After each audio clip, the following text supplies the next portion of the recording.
How are you doing amidst all of the pandemic? Well, I have here right next to me my bottle of Lysol, and I have it on the rocks. Okay, starting early with the So Lysol. I start cleansing right at the beginning of the day. All right. So you have actually a presentation that we're going to kind of discuss through. Do you want to just dive into that? Yeah, I wanted to talk a bit about this notion of density. It's obviously in the news today.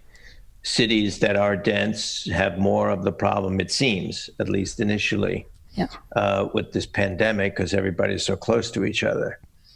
And what I worry about is that as a result of this, people will walk away with the wrong lessons learned, that somehow we have to distribute ourselves across the planet and depopulate our cities and socially distance ourselves forever, which would be, of course, a huge mistake. The cities are the centers, the intellectual centers, the idea, the creative centers. It's really in those locations that you get the universities, the hospitals, everybody who's doing critical research that moves our societies forward.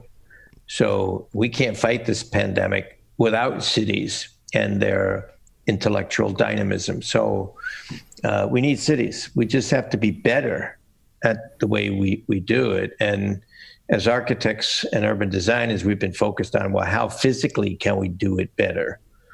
Which is really only one dimension. The other really critical dimensions are as we make ourselves more dense, we have to make certain that we have really good infrastructure, healthy infrastructure. We discovered that at the turn of the last century. Okay, we need better sewers, better water distribution, more energy, electricity distributed. We needed all of those things, but I think today we have to recognize we absolutely have to have a top-notch healthcare system, a uniform healthcare system for all income levels. Because if somebody in the ghetto sneezes, somebody in their penthouse is going to get it sooner or later. Right. So we need the best healthcare system and universally applied. That's for starters. And then we just have to have a more equitable distribution of our wealth. People are working their asses off, 2-3 jobs, barely surviving. Their health is at risk. And the whole system is wired so that whatever wealth people are producing, it ends up in the hands of a few people. And this is not the capitalism of a century ago. This is much, much worse. This is almost cannibalistic, if you will. So we have to have a better economy, a more just, fair economy. And if you want to call it corrected capitalism, fine. If you want to call it democratic socialism, fine. Call it whatever you want. But it needs to be improved dramatically from what it is now. And those at the top who are earning those billions of dollars each year have to have their sights changed a bit. You know, they can't be expecting that level of accumulation, wealth accumulation, and power that comes with it, while the rest of the society is falling apart, because it will catch up to them. Right. So now even Gates and Bezos have to live in lockdown in their homes. Yeah, now, their homes are slightly larger than some of ours. Yeah. Gates is in 25,000 square feet. And who knows how much Bezos has. Anyway, so that's a kind of introduction. We have to take another look at density and think more carefully about it. And I don't like to use the word density. I like to use the word cozy. We have to learn to live in more cozy neighborhoods and more cozy circumstances, but in a healthy way. Understood. So that's the intro. And I'm very, very curious, and I assume the presentation, our discussion will cover this, how architecture and urban design and physical spaces relate to some of these very, very large and important topics. Yeah, I'm going to try to relate them. I came from a background that was I suppose, not by global standards, but certainly by American standards, that was fairly dense. I grew up in Brooklyn in the tenements. I lived in a tenement. My mother, brother, and I lived in 600 square feet, which today I guess is a big studio. It is. Actually, the last place we were in was, I think, just under 600 square feet. Right? We were in Brooklyn, actually. Is that right? Where in Brooklyn again? We started off, we were right on the border of Clinton Hill and Bed-Stuy. Yeah. And it was an interesting time to be there, because if you turn left, it's not so safe. If you turn right, then you're in hipster town. And then toward the end, we were living right at the very bottom of Prospect Park. Down on where? 4th Avenue, 3rd Avenue? Ocean and Parkside. And Parkside. Like right across the street from the park. There was a Actually, we lived in a hospital that was converted to residential, and the hospital had a very, very bad reputation. We were told from locals. Well, I grew up on 13th Street between 7th and 8th Avenues on Park Slope. Well, then it wasn't called Park Slope because it was our end of the neighborhood was a factory district. We were surrounded by factories and tenements, and back that was in the 40s, 50s, and 60s, and then in the 80s it gradually began to convert to high-end co-ops. Right. Even the factory, the Ansonia factory, converted. That early. That's pretty early. So how long? So you grew up in Brooklyn for a bit of context. How long were you there before you eventually moved to San Francisco? Well, I was in Brooklyn for 22 years. I went through all of my schooling, nearly all of my schooling. I went from K through B Arch. 17 years of schooling, commuting from that same one-room tenement. And we had rent control, which was very fortunate because my mother was, at least at the beginning, working on minimum wage. Actually, she started out on welfare because she couldn't work with 2 young boys to take care of. So as soon as we became school age, she started working, and it was a minimum wage kind of jobs. But it all worked during that period of the 40s and 50s because we had a number of important ingredients in place. I never saw us as being poor. I didn't know what that meant. Right. Because a block and a half away was Prospect Park, even though we were at 100 units to the acre, if you calculate the density of the tenements. And there were anywhere from 3 to 8 people in those one-room apartments. We had Prospect Park, a block and a half away. We had a subway stop a block and a half away, and that gave us access to 750 miles of track and all the jobs of the city, of the 4 boroughs. Right. Staten Island. Staten Island's really not part of New York. It's the country. Smoking like a true New Yorker. Yeah. In those days, we could take the ferry for a nickel. Wow. To get to Staten Island and see some trees.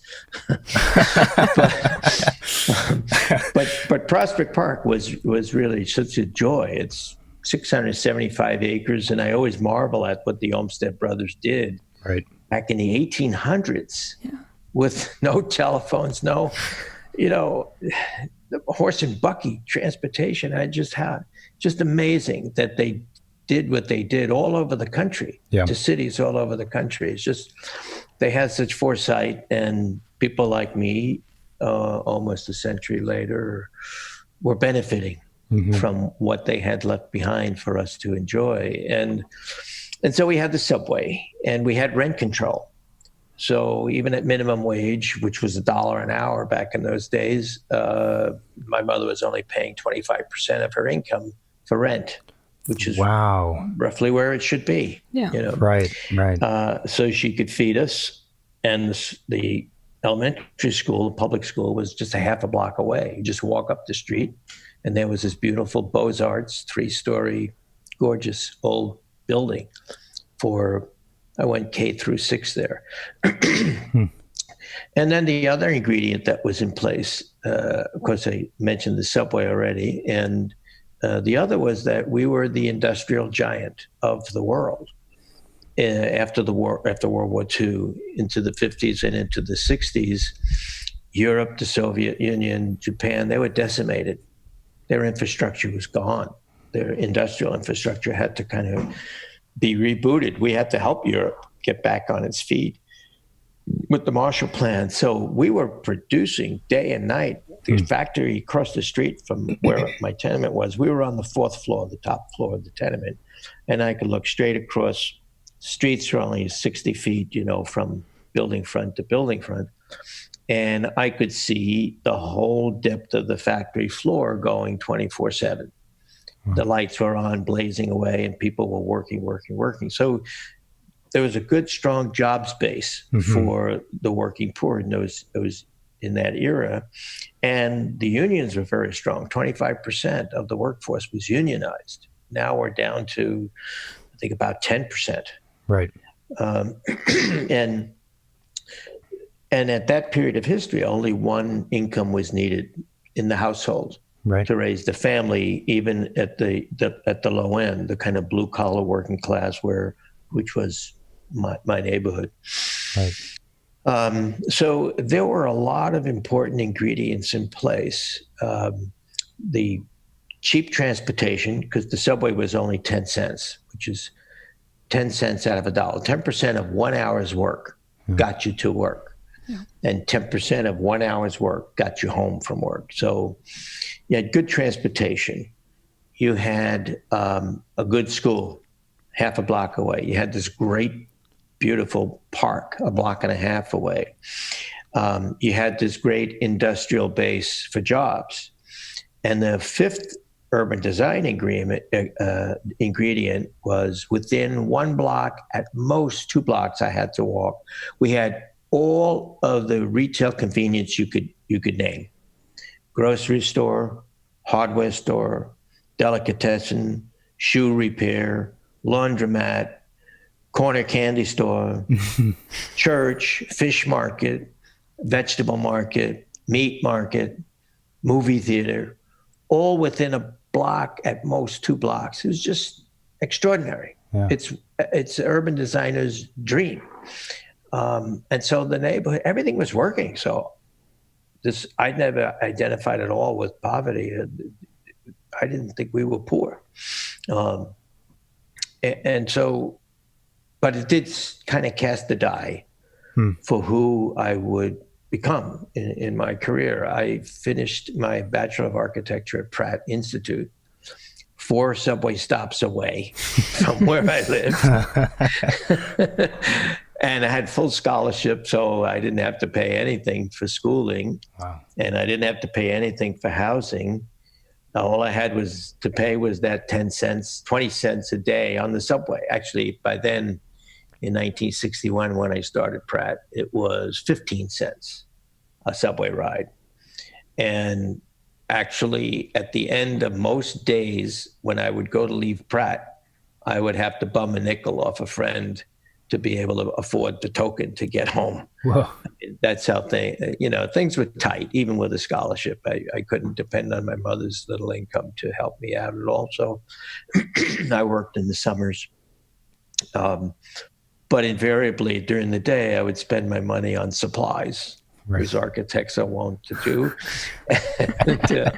And so I'd have a dime in my pocket by, 8 o'clock at night, and have to go home to start working on my projects. And I'd have to bum a nickel from somebody. I'd have to find somebody to lend me a nickel, which I don't think I ever paid back. I owe lots of people nickels. Lots of interest too. Yeah, probably owe them like a few dollars now. That's really incredible. I mean, your description of your upbringing and the experience all the way through Pratt is certainly, more blue collar and less white collar, but also in a way you had access, as you just said, to everything that you kind of would have needed. And you're totally correct that for most urban designers, your description of the neighborhood, that's like an ideal situation. Yeah. Everything's local, everyone has access. Yeah. And even if you're not making, like the raw amount of money you're making is not a lot, if in percentage it works for the city and there's cheap transportation to travel 8 miles, 10 miles away, well, That's a pretty good situation in some ways. Yeah, and I have to. I always laughed. 25 years ago, when the new urbanists came on the scene, and said, "What the fuck?" Excuse me.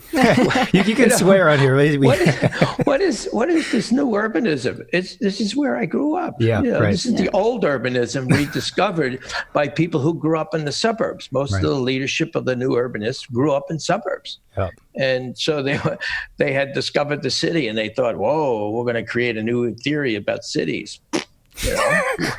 A lot of us grew up in it. We knew what it was. It was in our genes. Yeah. It was our DNA. So I always laughed at those guys. And then there was something else I was going to say about growing up in those circumstances. Yeah, well, I graduated from Pratt in '66. I did very well. I was really at the top of my class with a couple of other people. And I got into Harvard. So I went to Harvard. And it was like culture shock. I always felt like a fish out of water up there. And I just continued to do what I did at Pratt. I busted my ass and I did very well. Harvard for a master's in architecture, correct? Yeah. And it was like a polishing school. It kind of polished off some of my rough edges, sort of. Sort of. Yeah, they didn't really succeed. But, just to give you a sense, Richard Sennett wrote a wonderful book. He wrote a lot of great books. One of them was called The Hidden Injuries of Class. And when I read that, I said, holy cow, I have been living these same problems or issues that he described in it, that people who come from the bottom or towards the bottom and work their way up, it never leaves them. It's always sort of there. Right. And after I got out of Harvard, I could not tell anybody for almost a decade where I went to graduate school because I felt like a traitor to my class. Right. There wasn't a feeling of like you've succeeded. Instead, it was a feeling of failing. No. I used that school. That's how I saw it. I didn't even. As soon as I finished my last project, got my grades. Like I said, I did very well. I just went right back to New York to start work on that Monday. I never went back to graduation. Who needs it? I don't need all that pomp and circumstance. So I didn't even go to my own graduation and got on with my life working in New York. And so that does stay with you. You think about, well, what am I going to do with my career? I don't know any rich people. This is a profession that depends upon your connections to wealthy people and corporations and big shots. And in my neighborhood, we used to say, eat the rich. Right. So what was I going to do with a career? And that's when I discovered, really, I was merging my politics with my skills that I had acquired as an architect. And I said, I'm going to work in neighborhoods, in 4 neighborhoods that are just like the one I grew up in. And that's going to be my life. That's how I feel comfortable. I don't feel comfortable. And I went back to Harvard 17, 18 years later as a Loeb Fellow.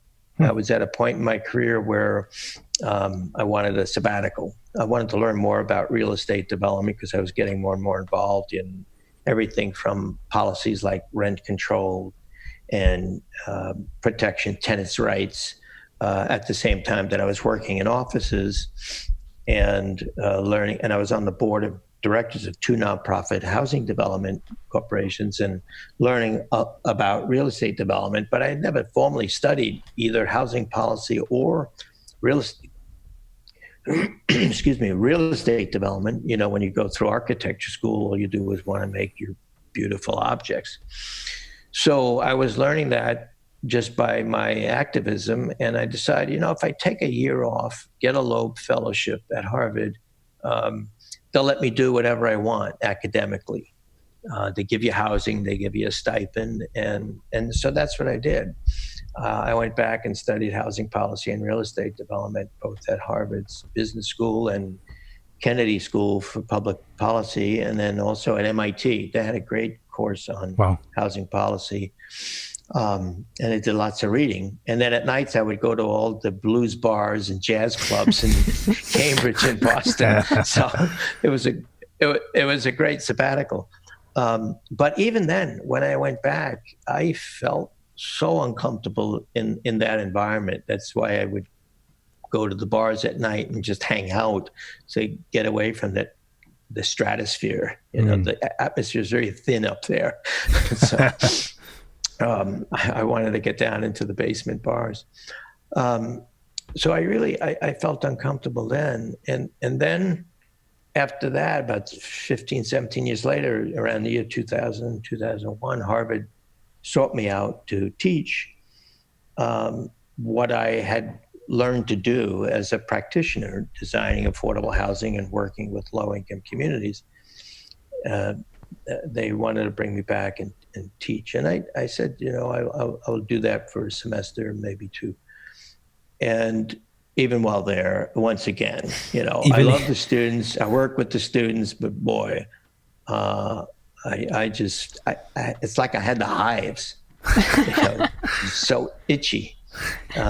Even as a teacher. But unfortunately, I could go there for a week, come back for a week, so I could still be involved with my office, go there for a week, come back for a week. So it was 1 week on, 1 week off.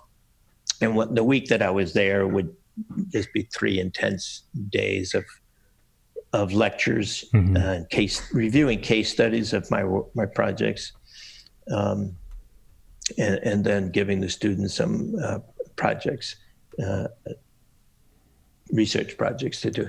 Right. So I've never felt comfortable. And the odd thing was that a year after I started my career as a practitioner, I started teaching. First at Penn State for 4 years, and then Washington University for 4 years, with a year off on a Fulbright to research in Finland on housing policies in that socialist country, democratic socialist country.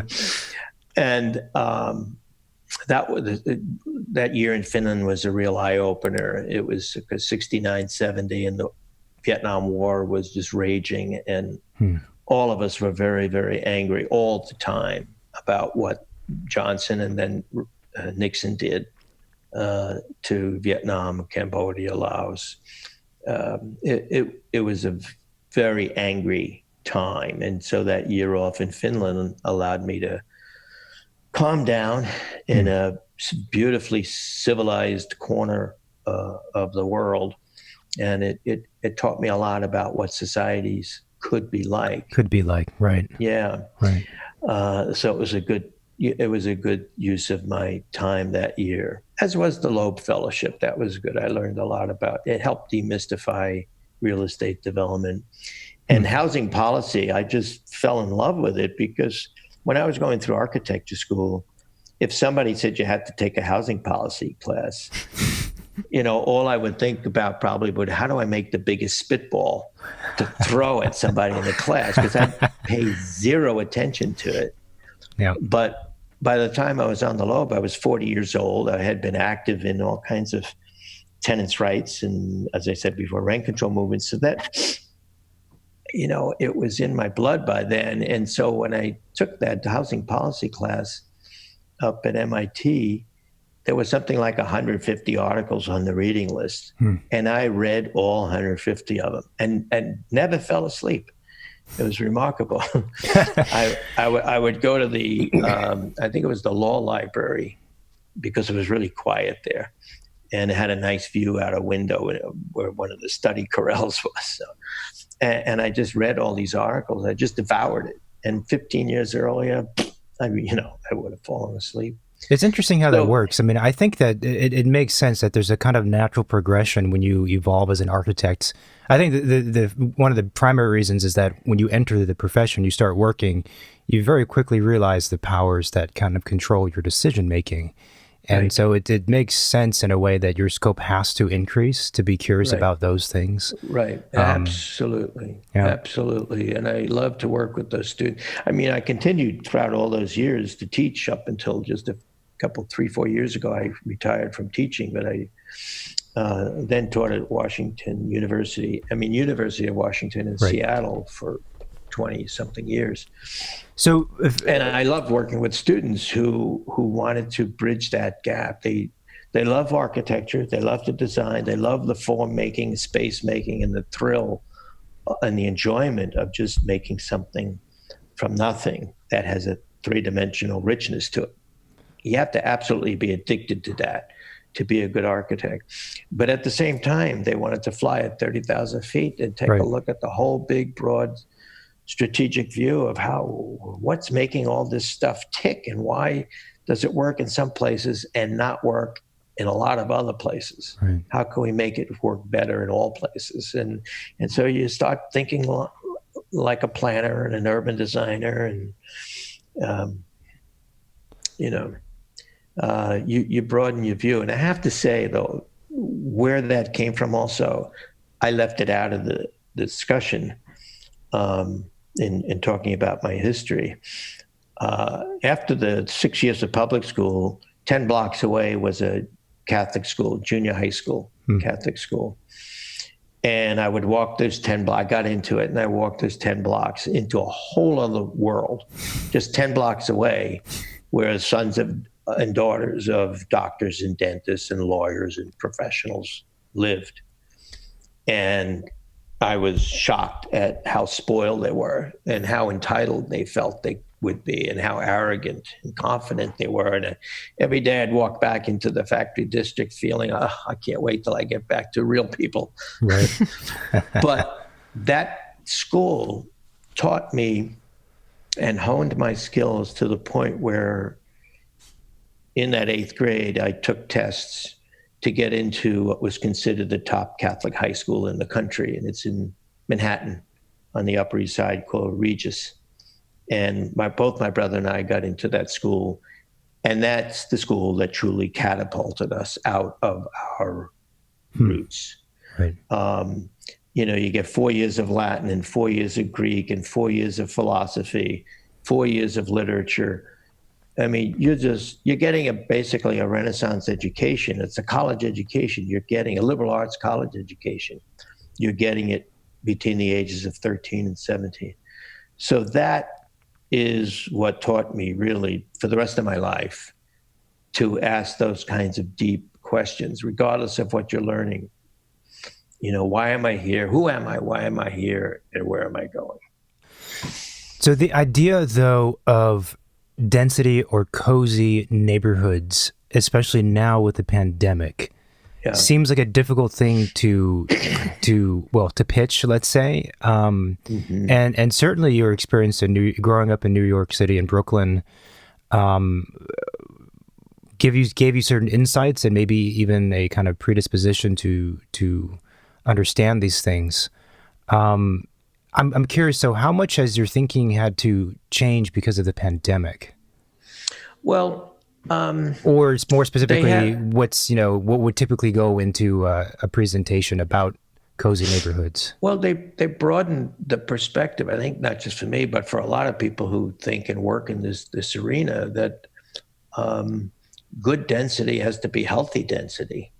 And we have to expand the definition of infrastructure, for life safety infrastructure. It's not just sewers and water and electricity and roads and means of transportation, healthy, good, decent means of transportation, not cars, but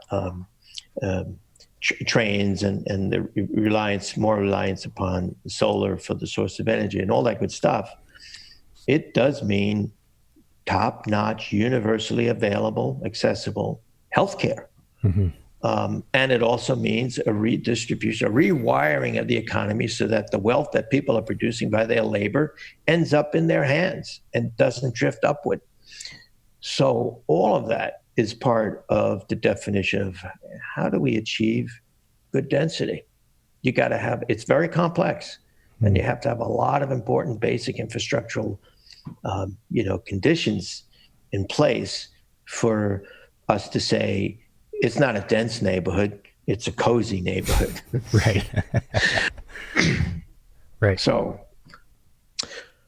well, you had the introduction already, so I'm going to go right into the You've first teased us long enough.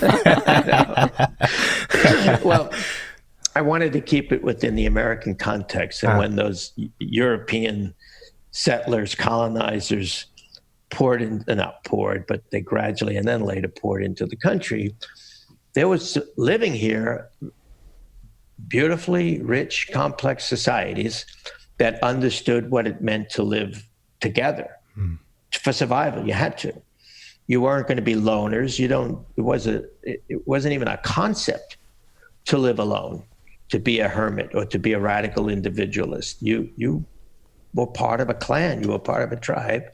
Everybody had a role to play, and you lived close to each other so that your means of transportation, which were your legs, could get you there fairly easily. Eventually, the Spaniards brought horses, so the indigenous peoples had horses as another means of movement. But they always aggregated tightly together for defense, as well as just for the convenience of survival.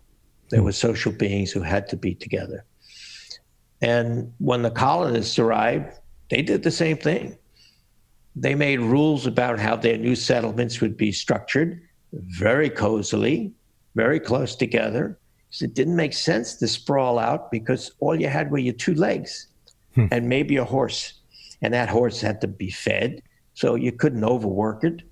So it's best to keep everything as close as possible. And then with some systems about the hierarchy of space, you got all the important functions on the main central plaza where it's always big enough for everybody in the town or village to gather.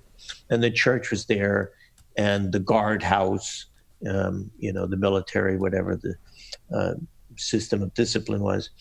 And generally speaking, a wall around it all because they didn't know what was on the other side half the time. Sure. But it was a fairly rigorous organization of space. You see lots of grids in there. And the blocks were relatively small because when you walk, if that's your primary means of locomotion, you don't want to have to walk long distances before you make a left or a right turn. You want to get to where you're going fairly easily. Portland still has that 200-foot square block, which everyone loves. It's not the best for modern development because we still have to have parking garages and they don't always fit in the first floor so easily in a 200 by 200 block. But nonetheless, 200 by 300 is fairly common in the States. Actually, Park Slope has 200 by 800. Does it really? Yeah, the 800-foot long sections of those blocks as you go down from Prospect Park to 8th Avenue, 7th Avenue, 6th, 5th, 4th. Right. Those are 800-foot long blocks. Right. And then in the other direction, across the avenues, they're only 200. All the bus routes are along the avenues. Almost every one of those avenues has at least one or two bus lines on it. It's just the accessibility to public transit in New York is just astounding. And it's what always helped make it livable, sort of livable and affordable to the low end of the economic spectrum. Is that cheap transportation and rent control, but which has been eroded over the last 20, 30 years. Anyway, I don't want to get back to New York. It all started here with these nice, tightly knitted communities because they recognized they had to be close together just for convenience and ease of movement. But then by the 1860s, once we had acquired all that land to the west, it was now coming under the concept of land ownership. You maybe blame it on the Europeans or whomever. And it got subdivided into these 160-acre squares. And Lincoln at the time thought this might be a good way to help depopulate the unhealthy cities of the Northeast. They were, not in the best of shape. Right. Our knowledge of public health and sanitary systems was still pretty embryonic. And yet we had some fairly big cities there in New York, Boston, Washington, Philadelphia. And these crowded conditions were not the best for people at the lower end of the economic spectrum. So they say, hey, let's open up the West with the Homestead Act. and all these people from the cities would just love to go out there and become farmers. Well, after the data was collected, they found that most of the people who took advantage of the Homestead Act were farmers from one state over. They just moved one state to expand their holdings from what they may have had in the state where they came from. So, but one of the outcomes of this quest for the West was this incredibly low density of 4 people per square mile. Yeah, that's what it came down to after all was said and done, and it gave rise and gave the foundations to the American myth of the rugged individualist, the radical individualist who could do it on his or her own, out there in the wilderness, fighting off nature and the indigenous peoples who didn't find them particularly welcomed because it was their land to begin with. So that mythical character has been idolized ever since that period. And continues to be, whether it's in the movies, in novels, or in politicians, right, and in various states. And it's the underpinning of our economy. Everybody's got to be out for himself. That's the way it works. Competition. And I assume, Go ahead. I assume with that mentality, there's also shades of, I own my thing. How dare you come onto my property? Yeah. I do what I want, whatever I want on my property and in my time, and no one can tell me otherwise. Right. And that flies in the face of our biological and ecological knowledge that we now are accumulating. Both of those sciences are fairly new compared to physics and chemistry, which are centuries old. But biology and ecology, what are they, 100, 150 maybe? And as mature sciences, I mean, they're still kind of babies. But they've taught us enough to realize how interconnected we are on this little globe, this blue globe that's floating out there in space.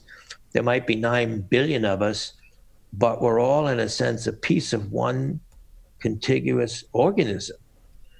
And you can't think of yourself as a lone individual. You are connected to all these other living creatures, certainly as humans, and then even as animals. And you got to learn how to deal with those animals and not take those viruses from those animals and spread them among ourselves.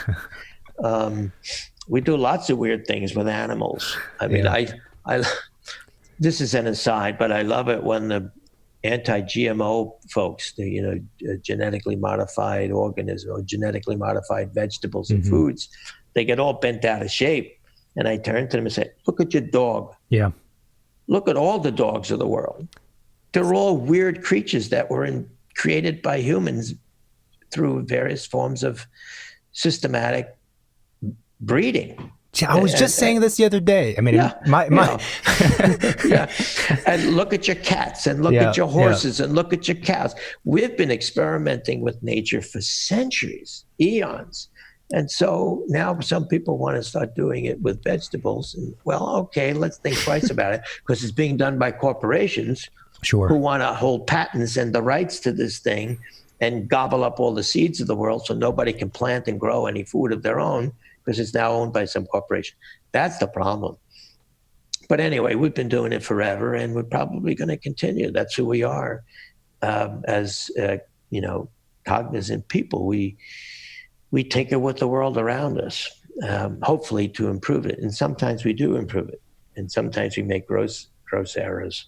Anyway, I think the Homestead Act, well, it did what it did. It brought the white man to the West in a brutal way, as far as the Native Americans saw it. And it also dispersed us over vast stretches of land and started breeding this ideology of the radical individual, which actually fueled today's version of capitalism. Yep. And I inserted this next slide. Let me see if I could get this to work. Yeah.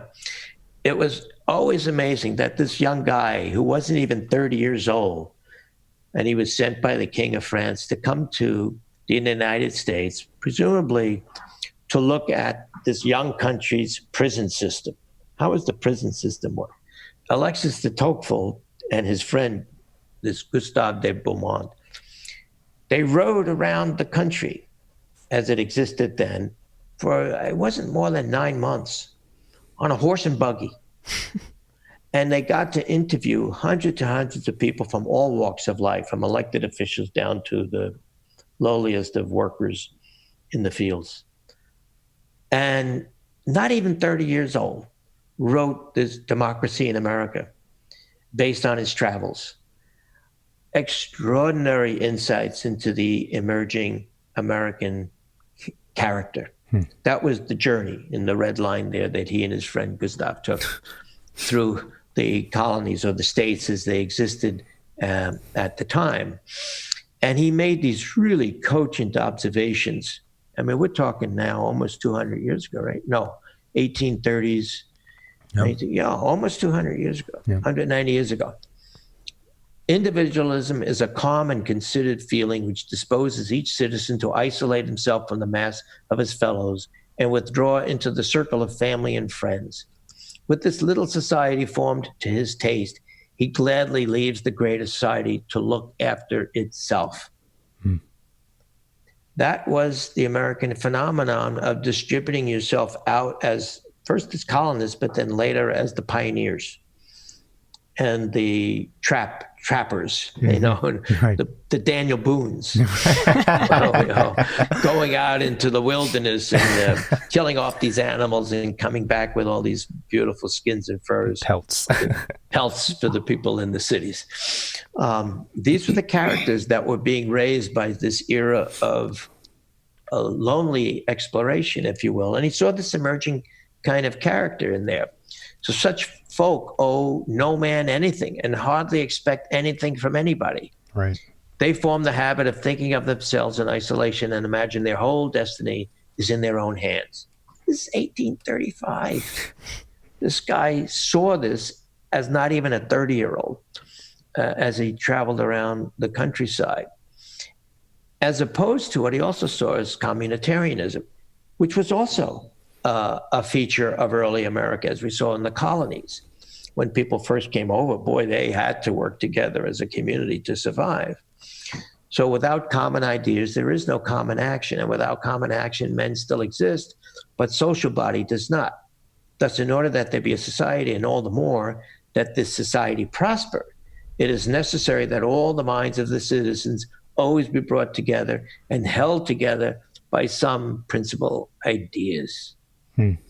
And he saw that in the U.S. character as well, simultaneously, with this emerging individualism. So you could say the communitarianism was a product of those early settlements on the coasts, which eventually grew into cities, and they prospered because of that total integration of all peoples living within them. And Americans of all ages, all stations of life, and all types of disposition are forever forming associations. In democratic countries, knowledge of how to combine is the mother of all other forms of knowledge. On its progress depends that of all the others.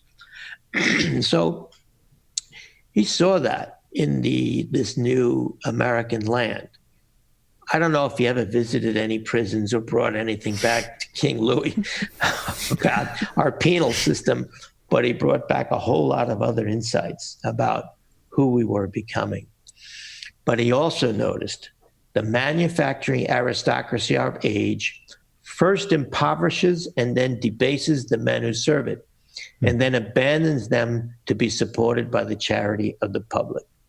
So he was already seeing the exploitation of the working classes in most severe way. I mean, he saw it in Europe, of course, but he saw it now in stark realities in the United States. So, what was this all about? These were the people who tried to escape the Homestead Act. You know, the various utopian socialists like Robert Owens. They created these efforts to escape the big cities, thinking that they would somehow build a better life for themselves. And in the Homestead Act, after the Homestead Act, they did begin to create little villages where they still needed to come together to trade with each other, because these people who lived out on these homesteads, they're 160 acres, needed a lot of tools. and they needed other things that they just don't have that they needed to get from other people. So they had to begin to form conurbations, if you will. They just did it very sloppily and haphazardly. And they were crazy places full of mud and sin and evil and dastardly places. You just went there to do your thing and get out of town as fast as you could to go back to your beautiful grass-covered hovel. Early version of Vegas. Yeah. All right. Bowling alone. You know all these stories of recent efforts to point that out to ourselves, that our radical individualism is a self-destructive act. So getting back to then, well, how do we overcome this tendency to sprawl into the countryside, which, reflected our attitudes in the 1950s, 60s, and still do.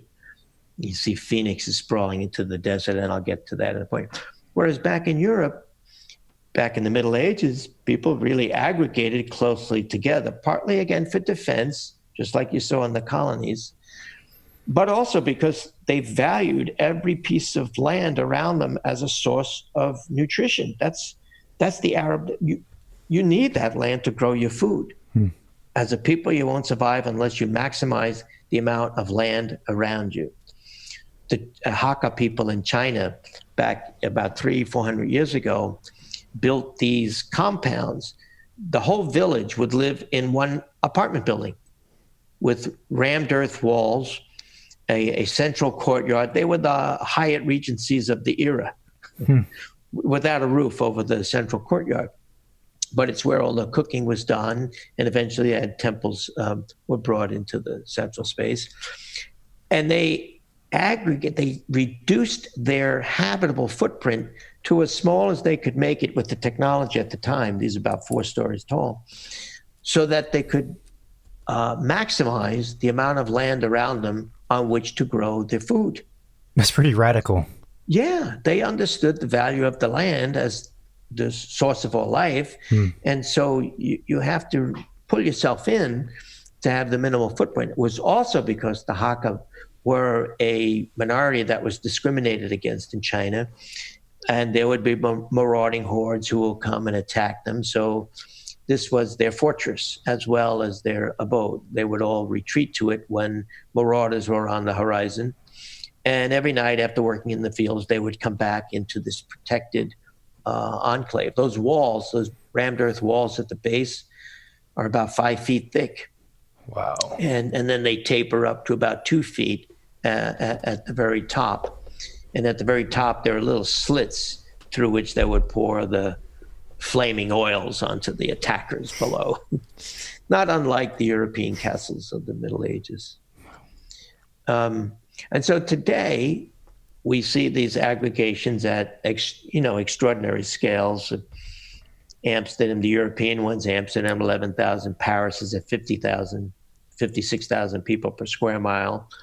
Asian cities are even often higher. Singapore 27,000 per square mile, Bangkok 35, Bombay 50,000, and Kowloon was at 154,000 until they finally decided they should probably tear it down. Yeah. That was going beyond the limits of human resilience. 3 times that of Bombay. Yeah, it's kind of extreme. three times Paris. That's insane. It was a neighborhood that I did get to visit back, I guess it was in the early 90s, before it eventually came down. It's just extraordinary to see the human spirit exciting, existing within this and exploding out beyond the boundaries of these concrete structures. Every single dwelling had some kind of iron, steel cage constructed outside their windows to expand their units. And that's where the baby would sit in the bassinet in the sunshine. That's where your bird cages would hang so you could hear birds. That's where your plants would be placed to either grow food or just to have some nice plants out your window. It would be and that's where you would dry your laundry. So it was just filled with that. Or in more recent years, put your satellite dish. Right. Very quickly, I'm curious. So when you visited Kowloon, obviously that's way beyond probably healthy levels of density. But did you get a sense that there were other social benefits that were happening at those extreme numbers? Like if you look at a suburban setting, that's kind of one level of density or lack thereof. Yeah. And then you look at a place like New York or Paris, there's definitely some social positivity. If you look at the ground floors and even the second floor, it's really the first and second floors and possibly even the third floors when you're at this density, they're full of businesses. They survive off that density of people pouring through the streets. You're selling foodstuffs that you've cooked. You're making things and selling them right out the door. Or you get a commission to build the ducts or fabricate the metal ducts for some building somewhere else. All kinds of little fabricators and businesses all across the ground floor and the second floor, and even some of these buildings it's already on the third floor. So that level of density helps support what is out of necessity. People have to create home-based businesses or mom and pop businesses to survive. And the density is there to help those businesses thrive because they all need each other. So they're all in a business of local trade, if you will, each giving something or making something that the other needs. I saw this really in a profound way in Hanoi, which was one or maybe still is one of the last remaining communist regimes, so-called communist regimes. There's a section of Hanoi, the old section of Hanoi, where every single linear foot of the ground floor is some kind of a business, block after block after block. And the buildings are only about 5 meters wide. So these shops on the ground floor are only about 5 meters wide and maybe 15 to 20 meters deep. And there are factories. So they would designate streets. And I don't know if this was done by zoning or just simply the natural organic workings of the market. But you'd have a whole block of carpenters making cabinet makers. Every 15 feet, every 5 meters, there's a ground floor factory producing cabinets for the whole block. And so when you walk down that block, you hear all these hammers and saws, cutting of wood and assembling the wood. You go to the next block, they're all making sheet metal, things of sheet metal. So you hear all this pounding and you see all the soldering and you see welding guns. And it spills out into the sidewalks because the shops are never big enough, so they take over the sidewalk and you walk in the street as a pedestrian.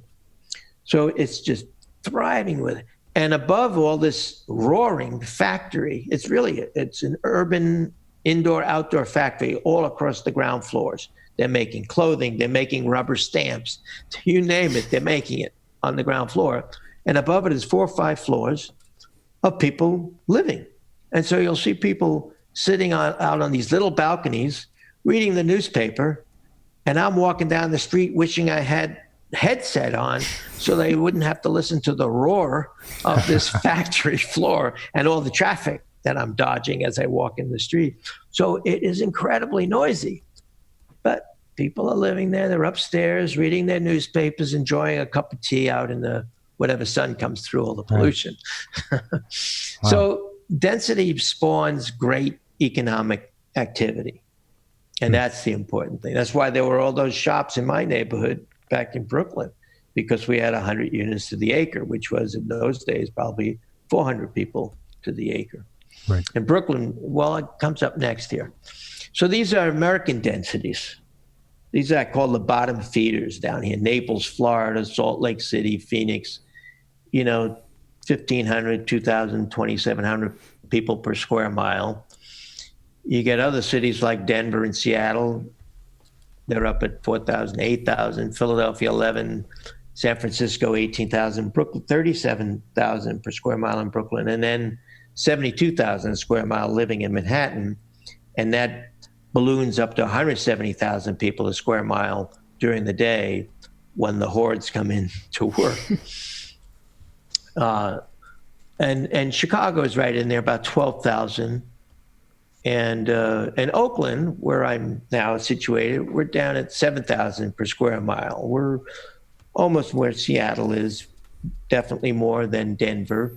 But I have to tell you, I did feel during this pandemic, would I want to be in Oakland at 7,000 a square mile or Brooklyn at 37,000 a square mile? Yeah. Yeah. And I'm from Brooklyn. I love Brooklyn. I always talk about my, I moved west to help Brooklynize the rest of the country. like Johnny Appleseed. I was going to promote the highest densities possible wherever I lived. Looks like it's taking a while. Well, I'm in Oakland now and looking at 7,000 versus 37,000, thinking I'm probably okay with this pandemic, but Brooklyn would be a lot better, and New York City as a whole would have been a lot better had we a decent healthcare system. That's the big for thing. Everybody, and hospitals that were prepared, and a Center for Disease Control, and a national level of preparedness that nobody was paying attention to. So without that infrastructure, even great places like Brooklyn, Manhattan now have to suffer. When I moved to the West Coast, then we moved to Oakland. My wife is also from Brooklyn. She also went to Pratt in the art school. When we came to Oakland, we said, we'll live out here in California for 3 years just to experience the California thing, and then go back where we belong, in Brooklyn. Because you can't raise a kid unless you're living in Brooklyn. How could you possibly raise a kid in California? Well, 42 years later, we're still in California, so we never had kids. Because you can't raise them unless you're in Brooklyn. I think Spike Lee feels the same way. Oh, well, yeah, I'm sure he would. I'm sure he would. But you look at those average densities by continent, Africa and Asia have the highest densities, South America next, Europe. And then here we are down in North America. We're pretty low density. We're very spoiled. The way, with the amount of land that we have for the numbers of people that we have. Phoenix is a classic example of this. This from the air is Phoenix, using Google. I put in those measures there, 35 miles north to south, about 75 miles east to west to the outer edges of it.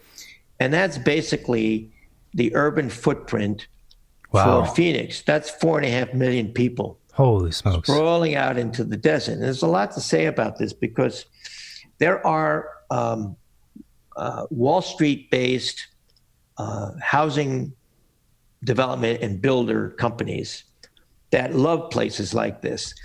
They are these kind of investor-owned producers of housing have to produce X number of units, thousands of units a year, in order to feed the appetites of their investors and what they promise their investors. So they need a factory floor that appears to be endless to the horizon, which is what this desert condition provided. So these big Pulte and Toll Brothers and whoever else is out there cranking out thousands of units a year, basically to fuel their investors. Other forms of housing ownership or production don't depend on Wall Street investors, and they don't produce at that level of numbers each year, and they're able to ride out ups and downs of the market a little more easily. So these big companies that sprawl into the desert when Wall Street coughs, they shrink back, and then they have to sell off all this land that they had purchased for their next round of expansion. So they are living at, on average, the Phoenix region, 3.5 units per acre. I mean, it's ridiculously thin densities. Everybody has to rely on their car. The air is terrible as a result of all of that pollution. Lives are miserable because they have to spend so much time moving about and not with their families or being productive in their workplaces. And just by contrast, that's the same number of people in Brooklyn and Queens, but in that area. That's insane. Which is probably like, what, 4 miles by 4 miles or less than that? Yeah, well, it's about probably 12 by 12 if you really. Well, Queens is kind of, yeah. Yeah, well, to us in Brooklyn in those years, Queens was the country as well. Sure. You know that episode in Seinfeld where Kramer wants to go to the country, so they go to Queens. He wants to be in the country. And he comes back with a screen door, because that's a sign that he was out of the country. That screen doors, and he puts it on his apartment door, in front of his apartment door, so he too can have a screen door. That's how people in Manhattan, Brooklyn looked at Queens. But Queens now is the new Brooklyn. Oh yeah. As Brooklyn becomes more like Manhattan, Queens is really this hotbed of ethnic and racial diversity and incredible cultural richness over there, far from what it was back in the 50s and 60s. So anyway, that's an aside. Brooklyn and Queens are there, and there's this sprawling Phoenix. And look at Brooklyn. Here's a section of Brooklyn. It's 4 stories, 3-4 stories. Is it so bad to live at this level of coziness that you saw next to Phoenix? I mean, we're talking about some images that look like, what is Some it, Sex and the nice City? neighborhood, yeah. Who's the star in Sex and the City? I think this is like her block. Well, these beautiful masonry buildings, complemented by all these street trees, makes for absolutely gorgeous apartment. And there's no on-site parking. People only park along the street edges. So there's an automatic constraint, a valve that tightens automobile ownership. You can't own a car here. It's crazy if you do. You only own it if you absolutely have to have it. And you really don't need it, because every one of these blocks we're looking at is maybe 3 or 4 blocks from a subway station. Right. These are blocks from that higher end of Park Slope that I didn't live in, but that I used to walk past, because the Brooklyn Public Library over at the end of the Grand Army Plaza was 1 mile from my tenement, and I would walk there to just hang out in that beautiful library as a kid. And I would walk past all these blocks and wonder, why didn't my block have trees? We had factories, so we had no trees there. But now it's, of course, now that it's been co-opted, it's lined with trees just like this. So it's like the rest of, so now they can call themselves, they're part of Park Slope. But it's interesting, I think, this, we're looking at a photograph that's, looking right down the street. It's a one-way street, trees on both sides. It's sunny out, and they're, like you said, maybe 4-story brownstones. And what's interesting to me is that if I were to look at this image, I would assume that this is somewhere very nice and probably expensive and not affordable for many people. But the actual physical design, not really design, but the physical presence of the space, the trees, the streets, the height of the buildings, there's no reason that couldn't exist in other places. So what defines like one neighborhood or city block as being a nicer or safer experiences versus not is it gets into the realm of policy and like, why don't I have trees, right? There's no reason to not have trees. Like, it's physically possible to have trees. That's a good point. The trees are everything. And I always say this now in all of our housing work. I like to bring our landscape architect who would be on our team to the interviews, to get the job. And I say, without panderizing, I said, look, or pandering, 50% of the design task of housing is the landscape, particularly multi-family housing. Without good landscape, you got a stark environment. And I had wished I had gotten a dual degree. We didn't have landscape architecture at the time at Pratt Institute. And again, another little side story. When I was a sophomore in high school, I took a battery of tests, preference tests and aptitude tests, because my mother wanted me to help me know what I was going to be when I grow up. So when I was, I think, 15, I took these 4 days of tests. And the counselor who reviewed all the tests afterwards said, these tests are saying that you either want to be a farmer or an architect. And I said, "Jeez, there are no farms in Brooklyn, so I guess I got to be an architect." And he didn't know at the time that there was a profession called landscape architecture. And had I known at that early age that there's such a thing, I would have done both. I would have gotten a dual degree. And I find now later in life, as I do all this housing work, I'm as much concerned about the design of the landscape as I am, and the open spaces and the plantings as I am about the buildings. It's just, they are hand in glove. They cannot exist without each other, or else you're going to have you're not going to have a great city. Anyway, that's my side about landscape architect. And you have to have narrower and narrower streets. These are nice narrow streets. They're some of them are up in Seattle, and some are down in Manhattan Beach in California. That lower one down there on the lower left is a little too wide. Yep. We typically do two 12-foot aisles of two-way traffic. There's 24, and then we do 8 and 8 is 16 at least. For your parking. So you got 16 and 24, and what do you got? You got almost 40 feet curb to curb, which is absurd. If it was a one-way street, which we had in Brooklyn, we would have then just the curbs. I think we had only 7 feet for parking on each side. Then maybe it was a 13-foot wide drive aisle. So you had 7 and 7, 14 and 13. Yeah, it was about, I think we had 26 feet curb to curb. And so a little bit of setback on each side for whatever you need in the fronts of the buildings, like you saw at the brownstones. And we had maximum of 60 feet front to front. Right. 50 feet would even be better. From building to building. From building to building, yeah. And this next part of the presentation is, well, in order to get Americans who've been raised on this radical individualism, and I want to be out alone in my little house in the suburbs or out in the woods in the rural areas as my ideal, to get them to accept these higher levels of coziness, we have to engage every client group that we work with in a process of education. We want to learn about what they value, and we want to also get them to understand what it means, to get more out of their property, out of their neighborhood. And it's not just more for financial reasons. It will help the businesses. It will help the social life. It will help the cultural life. It will help the schools. It will help do a lot of things to bump the level of coziness up a little bit beyond. But this is the Brooklynizing, mission. Right. And you have to do it in a participatory way. You can't impose it on anybody.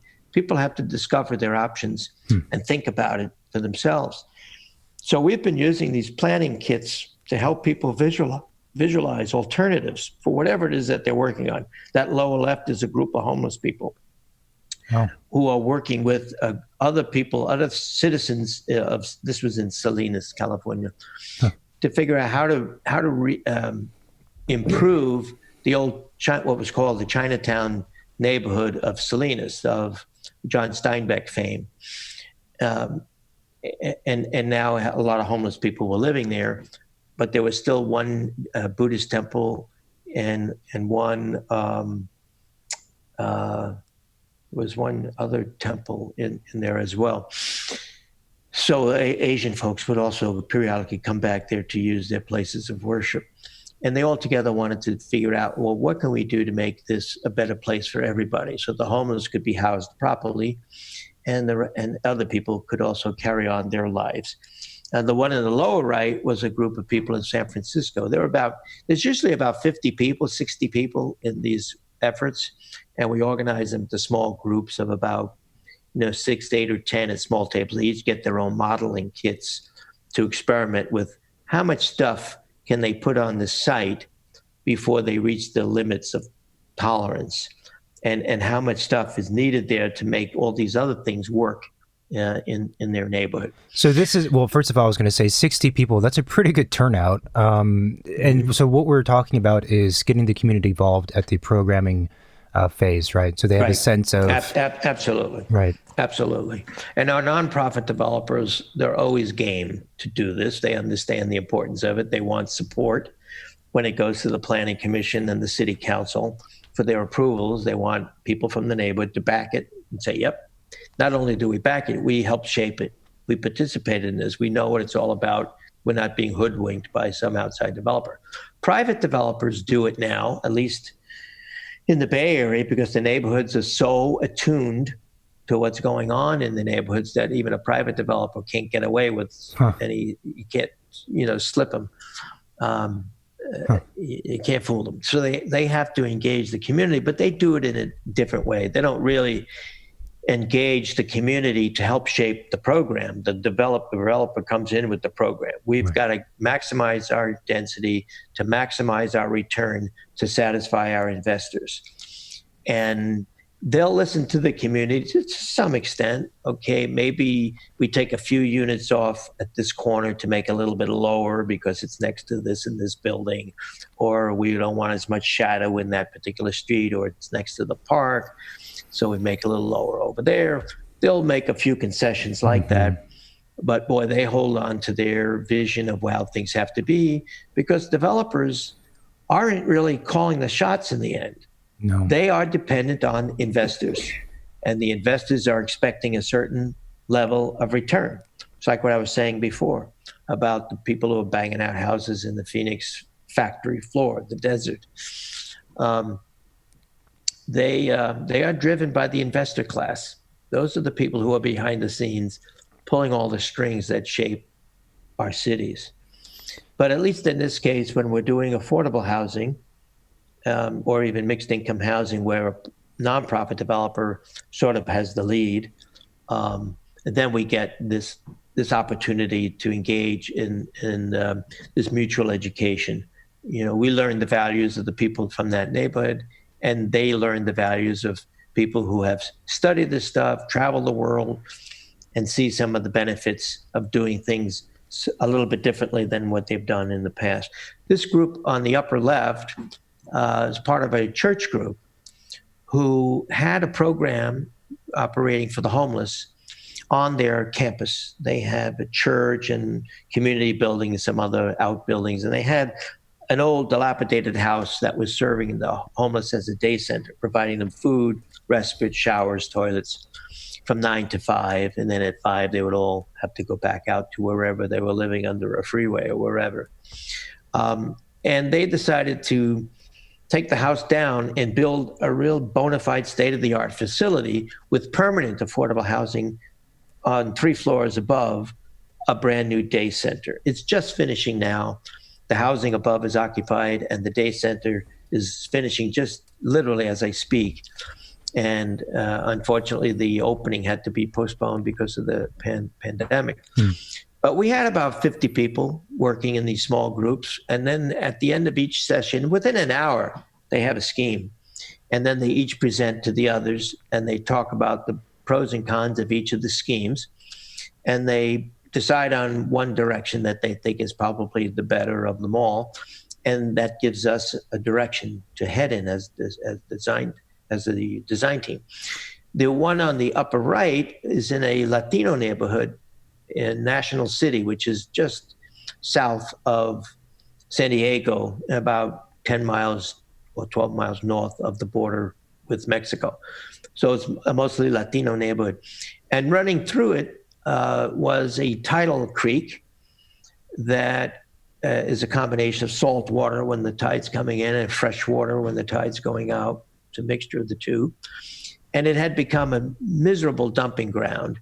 And right next to it on a big triangular piece of land was the city's corporation yard, where all their vehicles and piles of gravel and sand and some toxic chemicals were stored. And then on the other side was a kind of a dump, a neighborhood dump. So the neighborhood organized and said, hey, we want this creek restored to its more natural conditions. We want our kids to be able to see real wildlife and how a good tidal creek should function. And by the way, we want to put these lands on both sides of the creek to better use. We need more affordable housing. And we don't want this pollution and this garbage to be accumulating in our neighborhood. So they mobilized, and we walked them through a whole series of workshops about how to organize the site.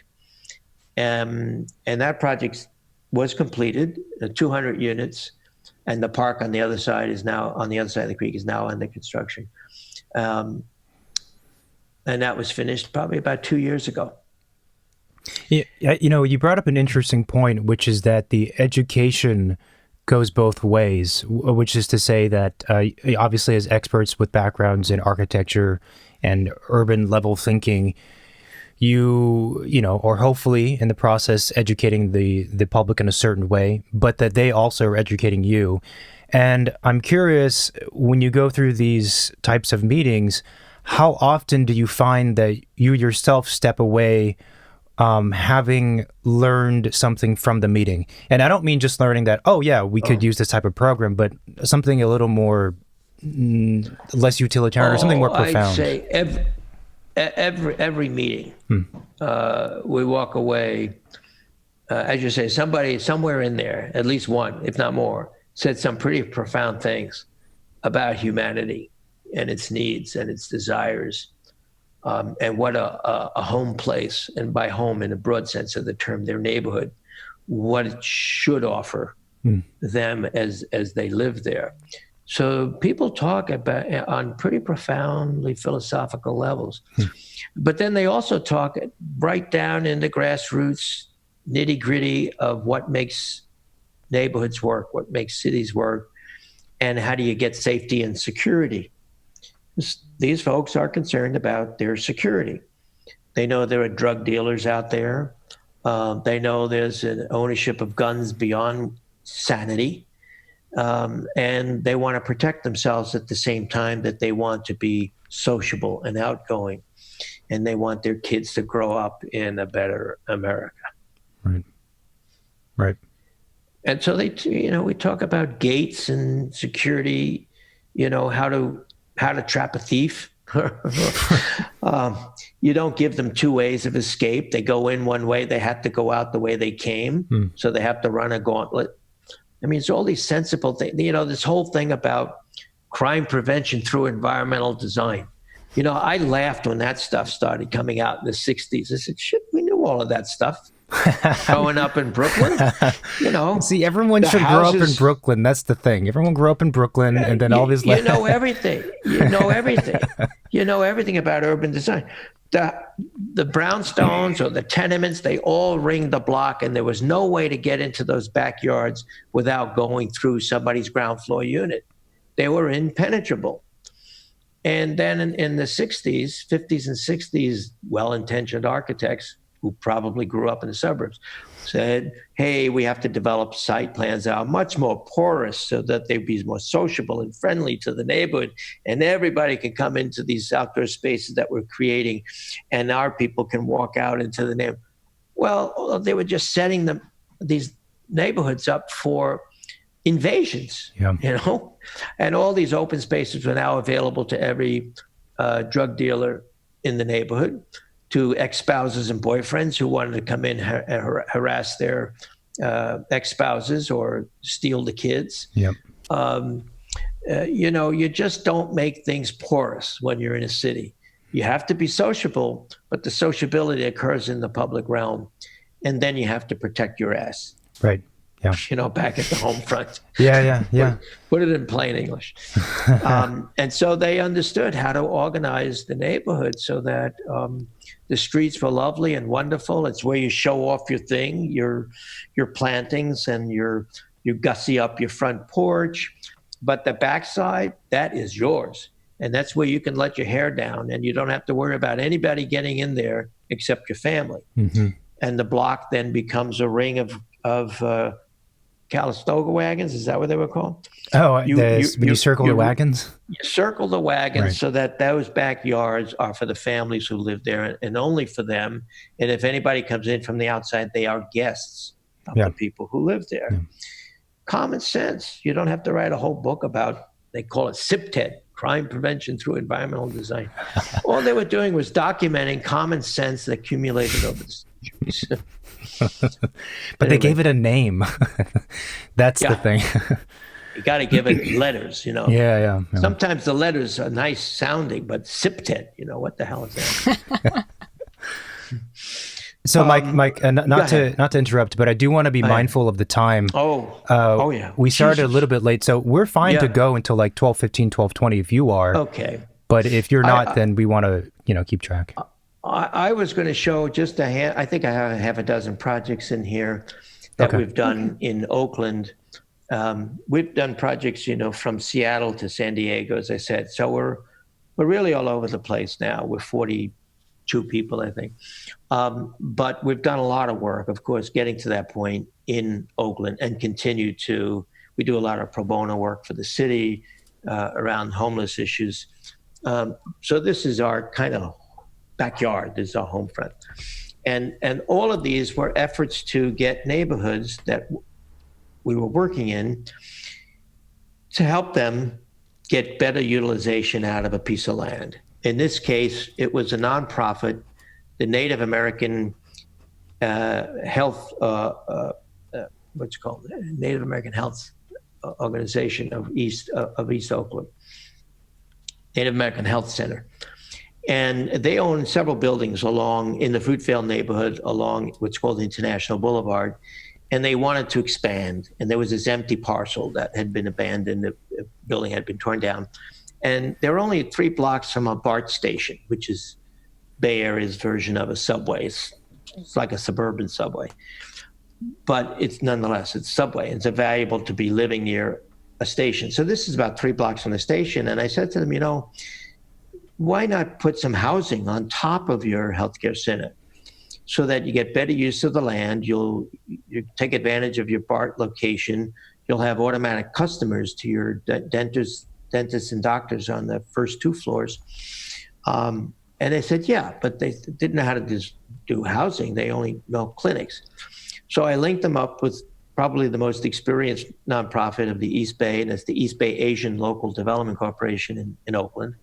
They're based in downtown Oakland, about 2 blocks from my office. And the 2 of them together developed this site. It's about 55 units to the acre, but you got to take a look at the number of bedrooms to really count how many people are there. You can't just do units per acre. That's a terrible measure of the level of coziness. You got to look at the number of bedrooms that give you a sense of how many people will actually be there. Mm-hmm. When you're just doing units per acre, you're just counting kitchens, because that's what defines a unit. Mm-hmm. A dwelling unit is a unit that has a place where you can cook and eat. Whereas a real dwelling has bedrooms and it has people living in those bedrooms. So we usually use 1.5 people per bedroom as a calculator. And given the number, we had a lot of 2 and 3 and even 4 bedroom units in this development because it's a family. So we had about 220 people per acre, 55 dwelling units per acre. About 2/3 of an acre, we got a 20,000 square foot clinic, as well as a 40-car garage on grade. So it was quite a trick.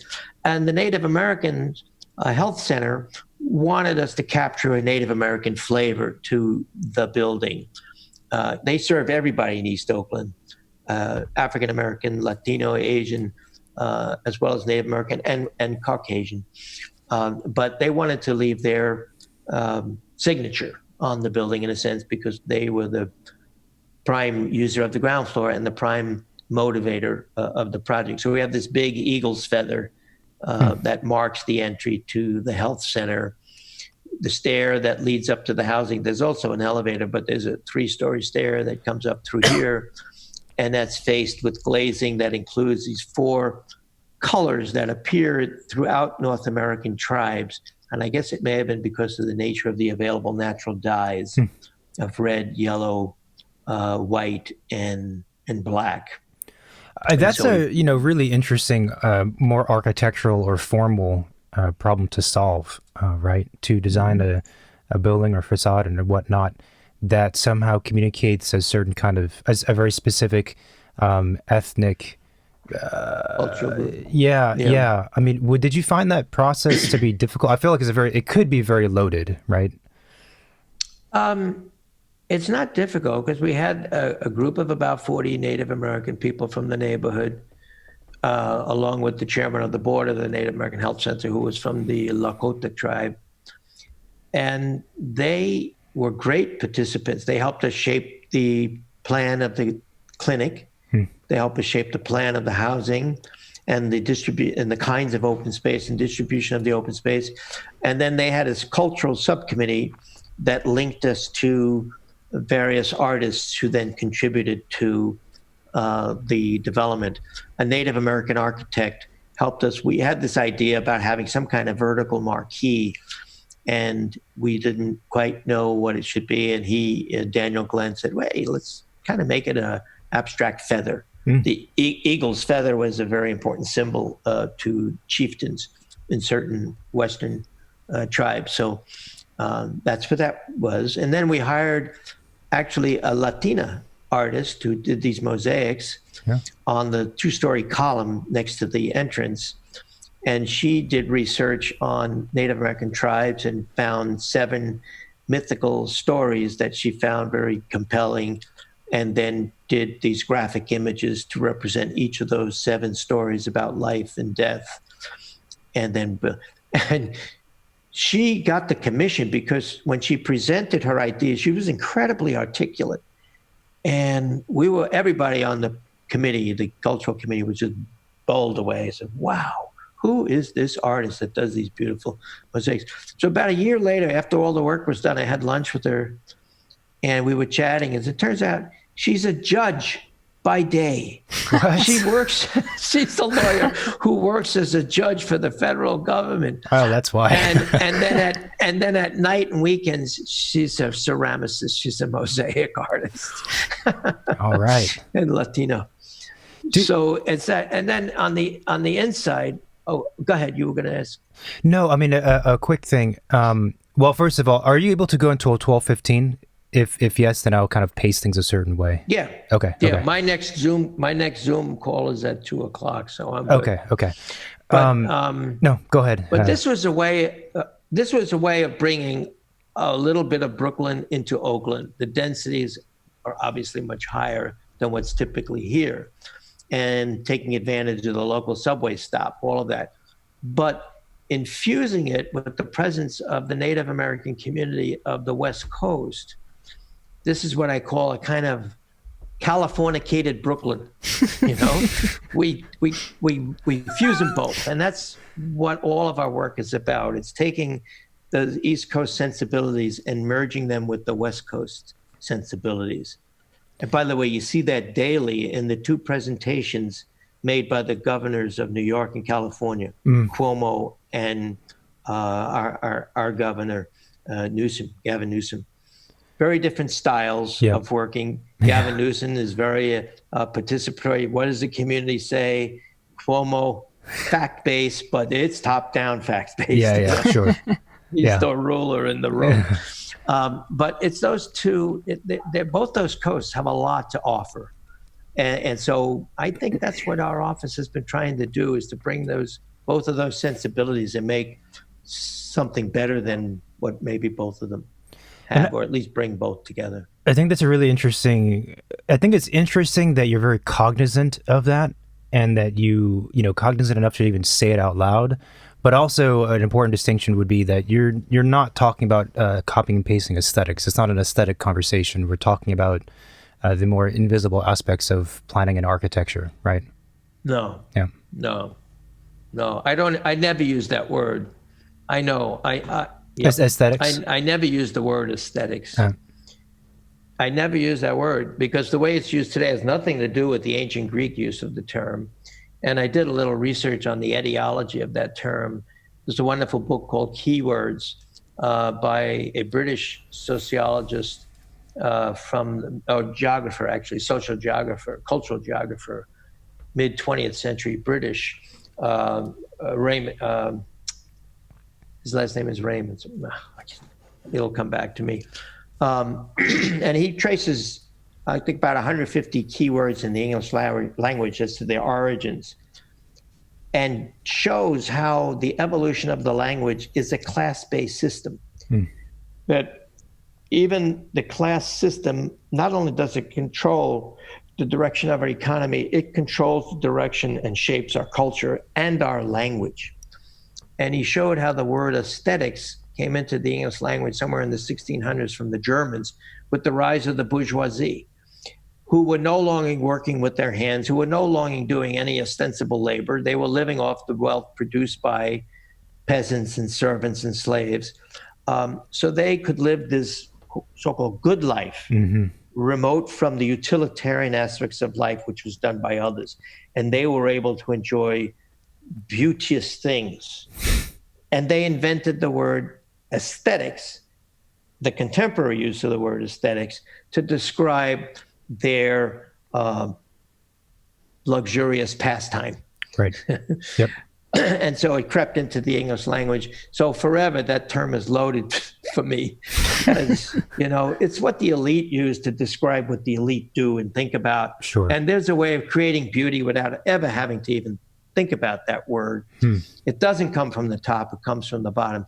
And here in the clinic, in the entrance to the waiting areas for the dentists and the doctors, we hired an artist from the Tlingit tribe in Alaska to make these 2 totems, which describe the origins of his tribe. There's a long mystical story about the origins of his tribe. I never could understand from my white head, but it's a beautiful story. And of course, he went to art school. His father, grandfather, and great-grandfather were all totem carvers, which he became too, but he also went to art school. So it took on a whole other character, his work. And so they flanked the entrance. And then in the courtyard, we have a big kiva where gatherings can occur. As the head of the health center said, we practice Western medicine, but we also practice our indigenous people's medicine, which requires us all coming together to talk about the problems of our community, and we solve them together. So we need that kind of gathering place. Wow. To talk with each other. It sounds like something many places could use. Yeah.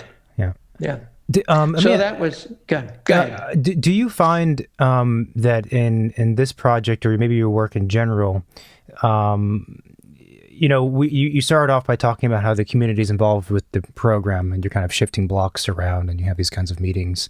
And then when we look at this particular project, there's a number of elements that are authored by other artists and people. And do you ever feel like, though, that you need to claim a certain amount of authorship over the physical building to satisfy your own needs? Do you know what I mean? Or for you, well, we're in the business of interpreting other people's cultures, other people's wishes and aspirations in life. And we are sort of conduits for other people's expression. We're kind of working on their behalf. When composing this facade, I was thinking about the Anasazi settlements that I had visited in the Southwest years ago, extraordinary places that were built in the 1100s, 1200s, before the tribes vanished. And there was a kind of spontaneity about them. But the modernism in me also says that whatever you do on the exterior building has to reflect what truly is happening inside. The outside is a reflection of the inside. And so when organizing the units, and we had a lot of different types of units, 1, 2, 3, 4 bedrooms. I don't think we had any studios. Where they were positioned, we just wanted to directly reflect that. So there's a kind of spontaneity to the organization of the balconies and the windows in the upper floors. There isn't a rigorous stacking of units. We tried to use whatever we could to exploit the variety of people and family sizes that were in the building and express them on the outside. So it was vaguely referential to what I saw of the Anasazi and the Pueblo Bonito. But it's clearly a contemporary statement. So yeah, we're getting kicks out of it too. We have to be happy with what we're doing as artists and artisans and architects. But we cannot do it in isolation. We're not doing our own thing ever. As soon as you start doing your own thing, you're just simply imposing on other people's lives, and you're going to eventually do something very stupid that people will hate. And so we try not to work that way. I'll jump to another one. This one was done 25 years ago or so. Wow. It's just down the street from the one you just saw. The one you just saw was done about 10 years ago. This now is about 25 years ago. This was another one of the nonprofit came to us. Actually, no. I was doing a series of studies all along this boulevard, International Boulevard, of all the vacant lots and parking lots and one-story buildings with my graduate students from UC Berkeley or University of Oregon. Each summer, I'd have a summer studio that we'd run out of the ground floor of a SRO in downtown Oakland. And we were trying to see what would happen if these underutilized pieces of land were developed to their full potential. Because I discovered that the zoning out there was actually pretty high, but nothing was happening. It was just one-story buildings, parking lots, or vacant lots. And so I started doing these studies. And then after doing that, I bring them to the nonprofits and say, hey, look, this is really valuable inner city land. There are major bus routes that go up and down International Boulevard that tie these neighborhoods to the downtown, that tie them to BART stations along the way. We should be developing these things at much higher densities than what has traditionally been in the neighborhood. And so one of those nonprofits, the East Bay Asian Local Development Corporation, this is in my neighborhood, linked up with the local, we had a local community development corporation, it was called the San Antonio CDC, because this district was called the San Antonio District. And together we worked with the community. We had these workshops and came up with this scheme of how to put housing above a ground floor of retail and vendors. And then how to organize the families so that things could be more livable. If you see in the plan here, these are all two-story homes that are 3 and 4 bedroom units. So all the large families had their own two-story house. Here, you can see it over here on top of the parking garage below. And then the 1 and 2 bedroom units that had the fewest or no kids, they lived in the elevator-served buildings that you see here. Elevator and corridor buildings. So you had as few kids as possible having to rely upon elevators and corridors. We find that when you have lots of kids in development, right from the beginning, they begin to deconstruct the buildings, basically. That's what kids do. That's their job in life. They want to see, what they can do. Right. And they want to see how the world works and how much they can get away with, so they start picking away at it. So you want to keep the kids out of places like elevators and corridors and fire stairs because they can be there by nature, not malicious, but what's the word I'm looking for? Curious. Right. They're going to be their curious selves. And so we put them in their own houses where the families can watch them. And when they play outside in the courtyards, the parents can all be watching them. And then these corridors and elevators are primarily used by adults. And that came out of the workshop. So how do we make this thing work? Because some of the people in the neighborhood were saying, oh my God, you're talking about 55 dwellings to the acre. This neighborhood is only 8 dwellings to the acre. How are you going to do that? This is like a slum. You're going to be making an instant slum. And so through the workshops, they saw that it's possible to make some nice big open spaces, as you see here, and then some more, some more intimate spaces. Mm-hmm. So that's one. Here's another one, downtown Oakland.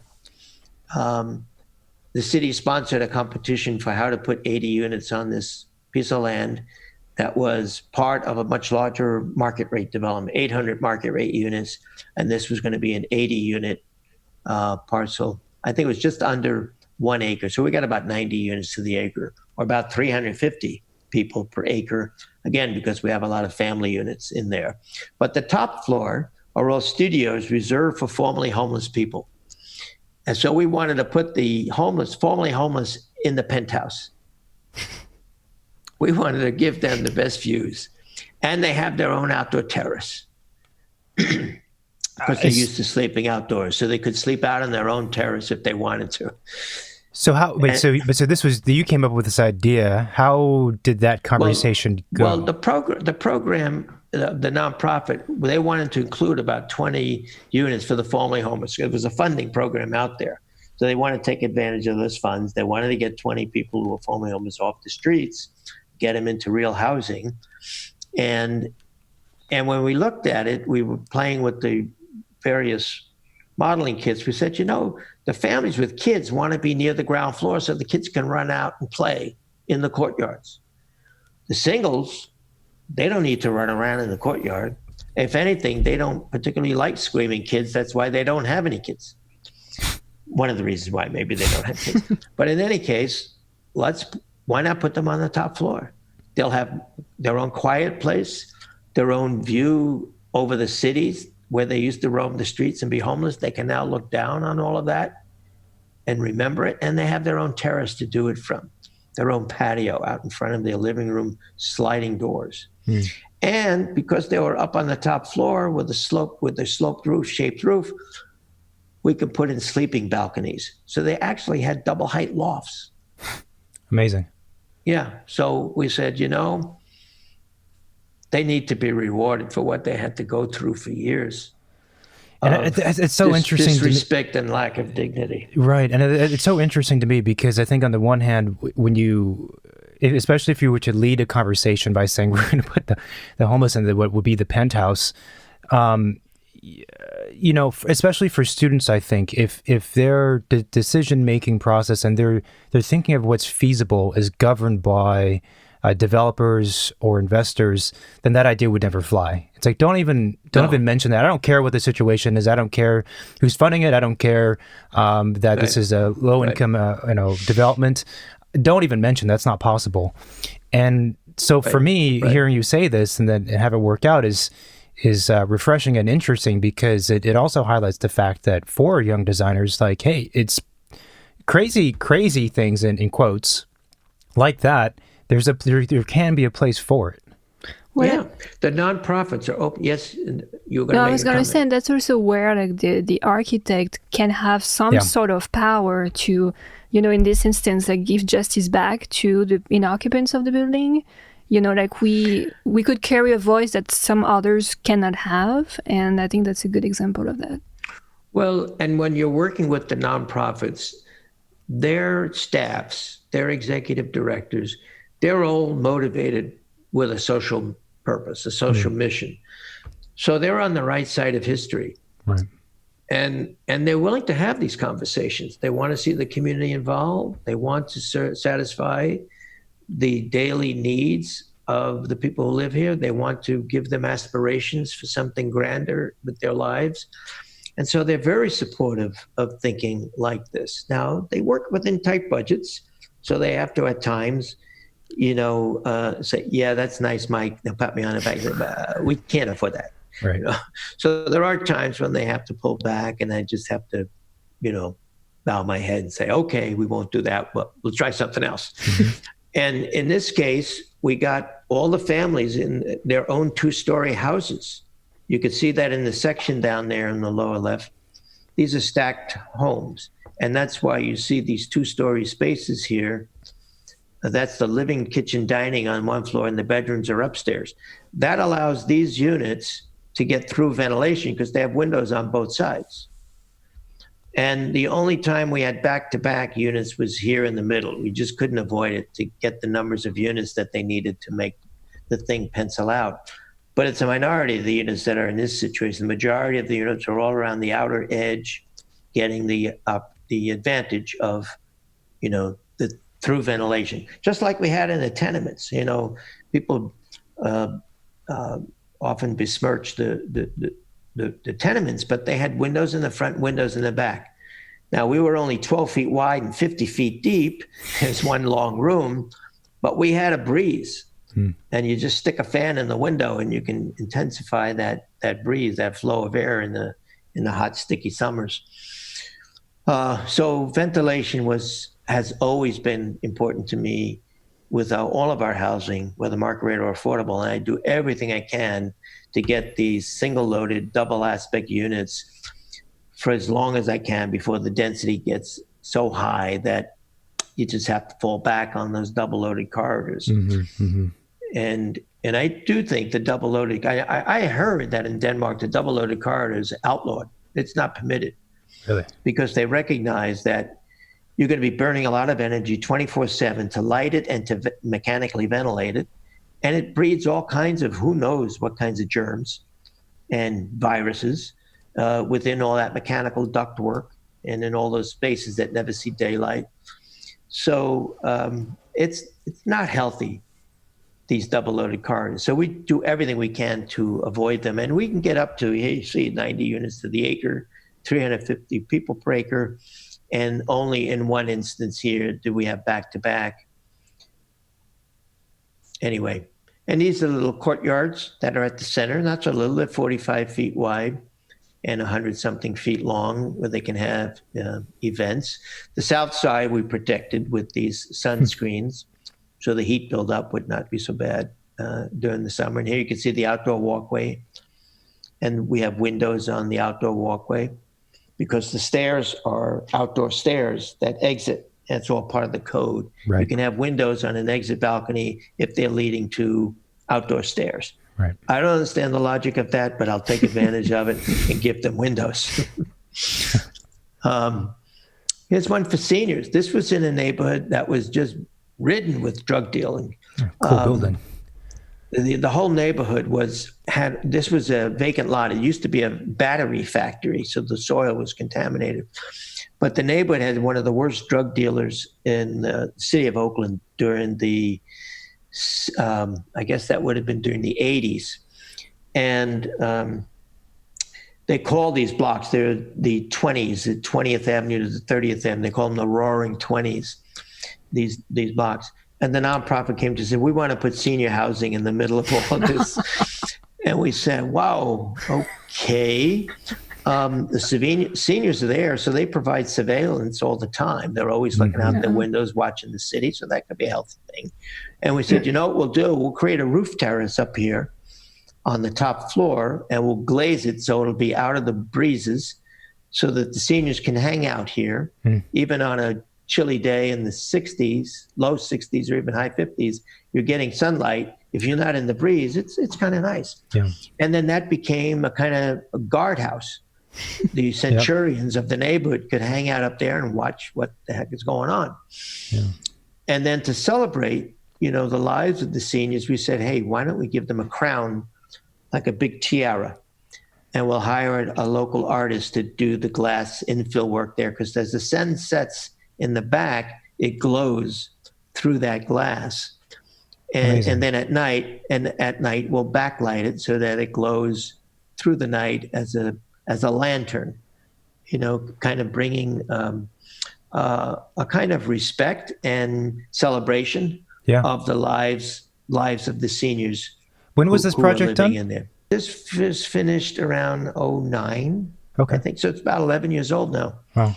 And at the backyard, this was it on opening day or night, and now the trees and these planters are filled with vegetables because the seniors have lots of green thumbs, and they have all the time in the world to take care of their vegetables.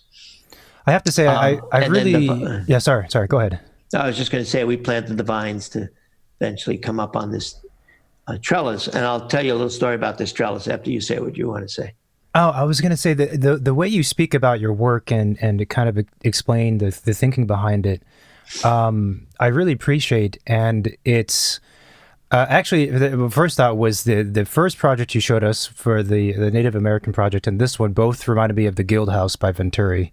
And I don't know how you feel about Venturi's work, but I admire Venturi, so that's meant to be a positive thing, if anything. I have a thing about the Starchitects.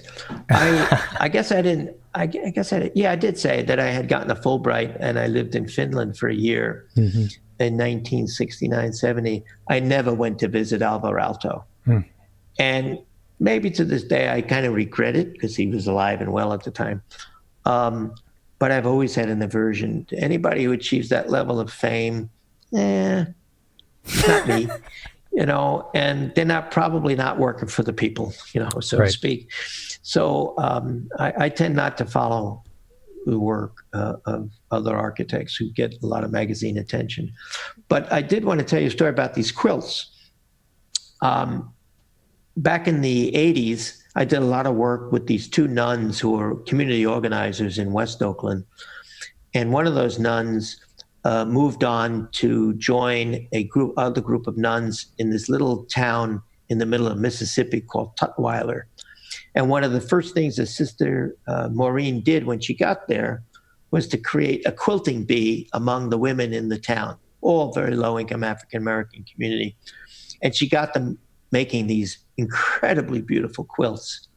And they started offering them for sale for $300, $350 each. I said, oh my God, Maureen, if they were being sold here in the Bay Area, they'd be selling for $3,000 each or more. So every time we did a senior project, I'd buy 5 or 10 of them, because it's very little out of the budget. We'd take it out of the construction contingency budget, and then we'd hang them opposite the elevator landings on each floor so they could help you identify what floor you're on, and then in strategic locations like the lobbies. So these are all work by a small group of women down in Tutwiler, Mississippi, who make the quilts that we try to get into our senior projects. Interesting. And then again, the landscape, it's such an important piece of what people really notice in life. They don't notice all this stuff we're doing with the buildings. This is the stuff they see. So we try to get it to grow up on the buildings in some relatively safe way. But what we discovered now, 10 years later, the management has called us. They said, because this is on the windless side of the building, in other words, the storms, when they blow in the wintertime, they come in from the other side, actually from the south side, right. If the storms rotate. And this is a safe haven for pigeons. So this trellis has become a roost for pigeons, and it's driving them crazy. So they've now hired me to take the trellis off and figure out what else to do with that area where pigeons can't congregate. Right. So that's another aspect of urban life, pigeons. But pigeons. That you have to deal with. Yeah, they can be a nuisance. They are cohabitants of any city with people. Right. Anyway, yeah. This is one we just finished. This one right next to another BART station. You can see it's the Fruitvale BART station. It's 94 family units.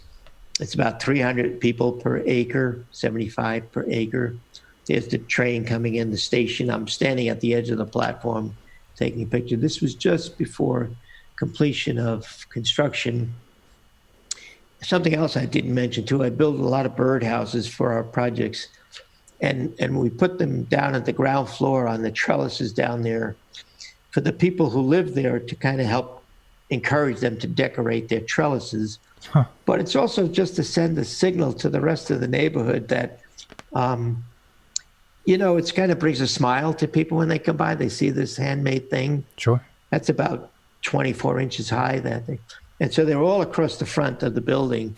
We put them on as the building is finishing up so we could stay away, out of the way of all the real workers. And then the people on the ground floor, you could see them. You see these little eye hooks? We put them all over their trellises to basically signal to them it's okay to start hanging your flower pots and your wind chimes and other things, so you could start leaving your signature on your dwelling. And these, again, are the 2-story townhomes and 2-story townhomes above them, so they get windows on both sides. And here's the walkway serving the 2-story townhomes on the upper level, and each of their kitchens has windows on that walkway. This is another one near another BART station, mixed income, 50% moderate, middle income, and 60%, 50% very affordable. Some people live in townhomes, some people live in the elevator. And I'll stop there because it's already 12 o'clock, and we could resume a general discussion. Well, I think it's a good, very good overview of the kind of work that you do. And there's a couple questions. The first is that going back to how you describe your work and some of the key elements in each of the projects, but let's say specifically, the one we have the light casting through the top of the building, and there's a kind of an art piece up there that helps it glow, and you have the indoor glass protected corner where the senior citizens kind of, keep an overview of things. And so with that, but also the other project, it seems like there's a lot of these elements that are like they're a product of a sincere kind of research effort for the project. And so where my thinking comes in is that I think for like a lot of students, I feel like there's a difference between doing an in-depth research of the program site and the people and all those things to find solutions from that process, as opposed to maybe many other things. And one of those would be copying and pasting tactics that have been used by other architects in other ways, which I'm not dismissing, right? That can be certainly useful. But I think it seems like in your work, there's always this element of, it comes from a more authentic, maybe place, but also authentic process. Does that make sense? Yeah. It's the one thing that bothers me about the internet today. It's such an extraordinarily useful tool, obviously. We're all communicating during this lockdown period, and it's greatly expanded the ability of people to visualize their designs using Revit and rotating them around and flying through and walking to all good things. One of the downsides is that you can get access to images of places and buildings all over the world with a push of a button. And you know nothing about what brought that image into being, those places into being. You know nothing about the people, nothing about the climate, nothing about the story, the program. They're just visual eye candy. Mm-hmm. And the young designers today use that a lot to do what they call search for precedents. And they know nothing of what underlies the story behind those images that they are taking. And in the end, they do exactly what you said.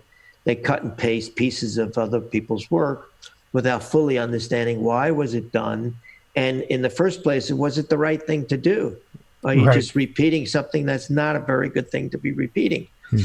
Rather than looking to the place at hand, the people at hand, the history of the location at hand, and use your creativity to evolve something new from those roots. I mean, this project you're looking at now, it's in a predominantly Latino neighborhood. And we know as we walk through that neighborhood, people love their flowers. They love to plant whatever little bit of space they have, outdoor space. And they love colors. They love to paint their houses colorful. So, you know, we take some inspiration from that. We don't overdo it. We carefully apply the color so that it's not screaming at you. But it adds that touch of delight that we find throughout the neighborhood. And the little hand-painted birdhouses do the same. And then the hooks, we know eventually these families will plant the hell out of these trellises once they are living there now. I can't go visit to see what they've been doing because of the pandemic hit just, you know, when I was getting ready. The building was really finished in December. It began to be occupied in January. I was waiting for a nice sunny day to occur in February, and then March came and boom, I can't go visit it. It's only about a mile and a half away. I still might do it. You know, I'll put on my mask and my gloves, and if the cops stop me, I'll tell them, "I'm here, important business." I'm an architect. How dare you stop me? I'm an architect, and I have some birdhouses to photograph. I mean, it's interesting because the understanding, again, of the people in the place, there are kind of the more, we could say, like kind of accessory elements like the birdhouses, which is not to say they're not important, but they provide kind of a final note to the project, right? But at the same time, you have other projects where a huge part of the building form and its identity in the biggest scale is determined by some of these ideas too, like the corner glass balcony for that one project, or the crown, as you spoke of. You know, those are the identifiers of the building in a way. And so I just think it's really interesting to see how these kinds of small seeds of ideas can, you know, be realized in different levels through the project. I was going to say, these are our buildings and places, the spaces and the landscape all together. They are our language for communicating to people. and through which other people get an opportunity to communicate by using us as their communicators. So that's how we write our poetry. And it's the way buildings should say to the people who live in them and their neighbors, that the building should say, I love you. Yeah. Simple as that. Interesting. Do you find that there are key principles, let's call them, that happen throughout all of the projects? I mean, the kind of multi-family scale projects. Well, you're constantly trying to think about what's in the neighborhood, who are these people, what do they want out of life, what can we do to make this an incredibly inspirational place, that will turn people's heads and say, wow, what is that doing in our neighborhood? And it gives me endless joy to have people come up to me, when the project is finishing, and you happen to be standing there, and the captain of the carpentry crew comes over to you and says, we've built a lot of apartment buildings, but this is the best one we've ever built. From the carpenter. Yeah. And then people drive up and say, when are these condos going up for sale? They think they're market rate condos. Right. And we say, no, you won't qualify. This is housing for low income people. And they look at you like you're crazy, or they get angry about this goddamn welfare state helping these poor people to live like rich people. But that's something that's it's very interesting, because we see a lot of affordable and low income housing, and a lot of firms that are really doing their best to provide the best design for those families. And you kind of feel like, okay, well, the other architects who don't do that types of project, who do more like regular income housing, maybe should, look at those projects, because they are more inviting, more cozy, more human, more oriented toward the people who are going to live in it. Yeah. And I mean, to me, that's just, that's just backwards, right? In a way. The architects who are working on primarily market rate housing, they have big hearts too. And they're trying their best under the thumb of their developers, under the thumbs of their investors. Those architects are trying to do the best they can under the circumstances. And I would never belittle what they do or what they attempt to do and somehow act morally superior to them because they're not doing this kind of work. Absolutely not. In some ways, they're working under much more strenuous and difficult circumstances because they have to serve people who don't have the same values that they have. Because I know those architects have the same values that I have. Right. That's a good point. And I remember when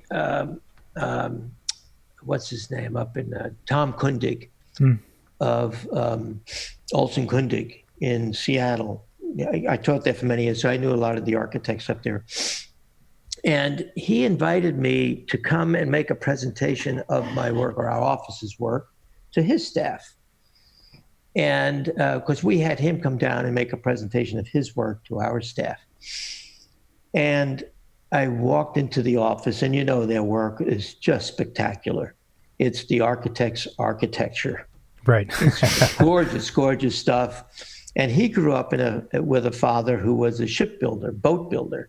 And so he was surrounded by all these gantries and cranes and gears that would lift and lower and move the boats around. So this was part of his growing up, just like Brooklyn was part of my growing up.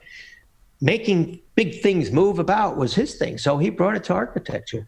He has roofs that lift up, whole walls that open up so that people's dwellings can become part of the landscape around them in the real sense of the word, not just through the looking glass. And everything is so beautifully detailed then, like a shipbuilder has to do, because they're fighting the sea. We just fight the wind-blown rain. So his work is impeccably beautiful. And so I went there and I looked around at the work and I looked at their samples to showcase, and I thought to myself, oh my God, I wasted my entire life not being able to do this stuff. And then I gave the talk, and his staff gave me this standing ovation afterwards. And I said that to him. I said, I wish when I see your work, I start salivating, and I wish I had done something differently. And he said, you see all those people just walked out of the room? They're thinking the same thing. Yeah. Sorry, I get choked up about this. But you know what? That's I think that highlights the fantastic duality of any good architect, that you love form, you love beauty, not aesthetics maybe, but you love beauty, and that you realize also there's a human component to it. And finding a way to do both, and at the very least love both, is something that I think is profoundly important.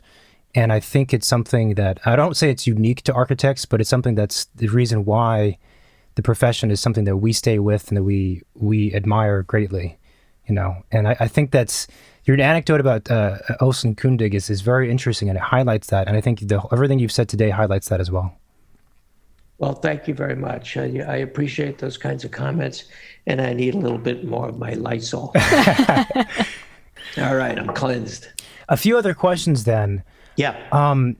So I think sometimes for young designers and students, let's say, because I know a lot of students are going to watch this, they have interests in the types of work that you're doing and that we're talking about, but maybe there's the perception that it's hard to be successful. Well, how you define successful is a whole conversation, but difficult to be successful in those areas, because those areas generally, there's not a lot of money to be made and to use for the project. How, and you ended up where you are, which is having a successful practice that does good work and all these things. This is the big question now that I think of it, but how did you get to that point? Right. Well, the first 6 years, it was just myself. Trying to build up a practice and a connection to the various nonprofits in the region. It was at a time when I was very active in the rent control movement and on sitting on the boards of those nonprofits. So I was going 24/7. I mean, literally. And I used to tell everybody I had a staff of 5, me, myself, and I, my echo and my shadow.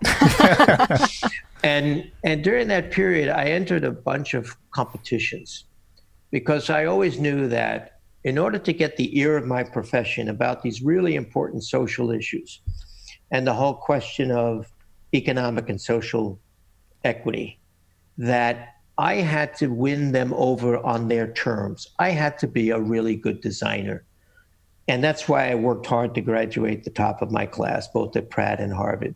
It was really important to win over their hearts and minds on their terms. Because then I could get access to pulpits and teaching positions, and I could start talking about these other issues that are an integral part of it. So during those 6 years, I entered those competitions, and I won. I entered 12, and Wow. I won 10 of them. Wow. Took first place, and then a second place, and I think a third place, and one of the others.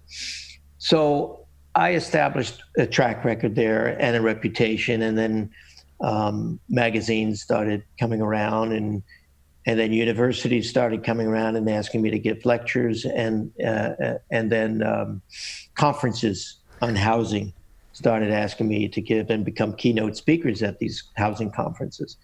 So that was part of the mission. I mean, literally, it's like being a missionary. It was to get access to these pulpits where you could get to talk to a lot more people and not only mesmerize them and woo them with the architecture, but then because you get that credibility, they'll listen to everything else you're saying and give those thoughts credibility as well. Right. So I opened the doors in '84. So by 1990, I hired my first staff person. And while he was with me, we won 2 more competitions. And then I hired a few more people because we were then getting bigger and bigger real projects, 25 units, 50 units. And so in the next 10 years, from 1990 to the year 2000, it grew from just myself to 20 people. So in the year 2000, we had 20 people, and it was just getting very hard for me to sit on top of all those projects. And people who had been with me at that point for maybe 7, 8, 9 years, I offered them a partnership or ownership in the firm. I didn't know anything about this stuff. I'm not a businessman. And so I hired a management consultant who specializes in architectural engineering firms. And he came in, he did a kind of thorough diagnosis of the firm. He talked to outsiders, the people, all of our consultants, all of our clients, people in the industry who knew something about us, got their opinions of us. And then he talked to everybody in the firm and what they thought of us. And he came back and reported and said, you guys have an excellent reputation. Everyone loves your work and they love to work with you. So you get an A as architects. He said, but financially, of the 400 companies I advise in the Bay Area, yours is the worst. So we all laughed and applauded ourselves because the doors were still open. It's just that we were not making any profit. Everybody's income was about 10% lower than the rest of the region. And I was basically paying myself only about the equivalent of about $10 an hour, because I also had a part-time teaching position, and I'm not raising any kids, didn't have any kids. My wife and I both, she has her own business as well. So I didn't have any extraordinary expenses, so I could live on a more modest income. I was working, I had a 2/3 professorship, so I had 2/3 of a teaching salary, and then this kind of 1/4 of an architect salary. And was able to make a go of it. But he said, you can't do that. You can't run a business that way. The people who are working for you aren't going to stick with you forever if this continues. They have to they're going to have kids soon. They're going to raise families. And I said, you're absolutely right. So he showed us how to improve our ability to negotiate fees, never be made to feel guilty about a decent fee, because you add value to any project, whether it's a market rate or affordable. He said, you got to diversify. So we started doing student housing as well for universities. And then we started doing market rate housing for private developers. And that bolstered our income to the point where now, for the past 3 years, even some years there, we're giving bonuses that are equal to 30% of somebody's annual salary. Holy smokes. That's great. Typically, it's more like around 10% of their annual salary, but it's been 12 to 15% fairly regularly. And as I said, that one year was up to 30. So we're doing well right now. We're super busy in spite of the pandemic and the lockdown. We're all working from the homes. Like I said, we hired 3 people in the last month. That's great. How many people do you have working for you at your office? There are 42 people total, I think now. 6. There are 7 principals, and then there are a couple of senior associates and several other associates. And so that altogether makes up for about half the number. And then the other half are budding young architects ranging from 1 year out of school to 7, 8 years out of school, 10 years out of school. And then we have 4 people in admin positions. One is the office manager, business manager. One is the office administrative assistant. The other is the IT person. And then we have a director of communications and marketing. She helps us put together all of our graphics and responses to a request for qualifications and requests for proposals, RFPs, RFQs.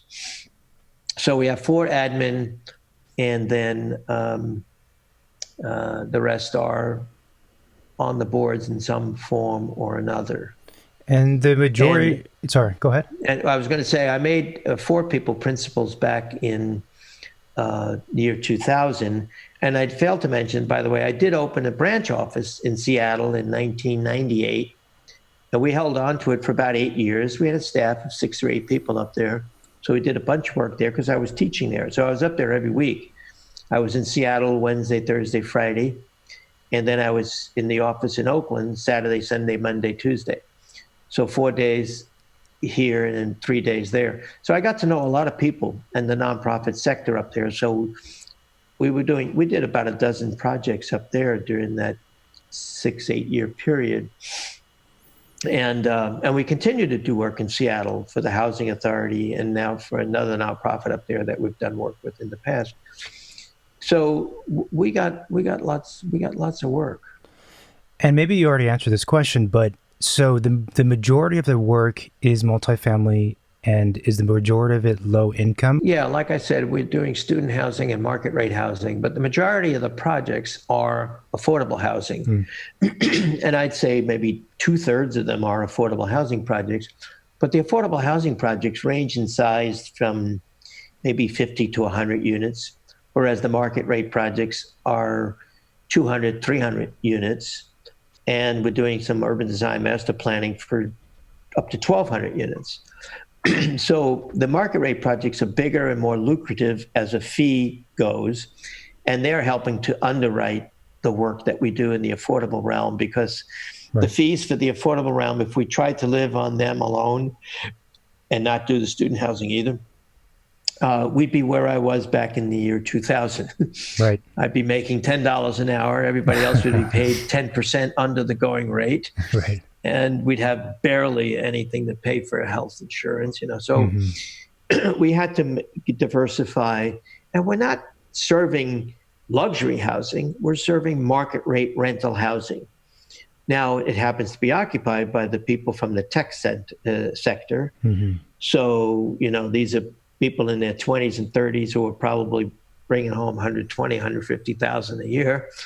And so they can afford to spend $4,000 for a 1-bedroom apartment or $6,000 for a 2-bedroom apartment, which I think is the range of a lot of these market rate rental projects that we're doing in the Bay Area. So none of the staff, my staff who designs these things and sees them through construction, can afford to live of course. in this market rate rental housing. But it gives us a chance to work with materials and fixtures and finishes that we don't normally get to work with in our affordable housing. So we've been able to learn enough about those other materials that we can get a little bit of it into our affordable housing in high profile areas like the entry lobbies and entry portals, and where they can make a statement and people feel like, they're living in something that's just as good as anybody else's housing.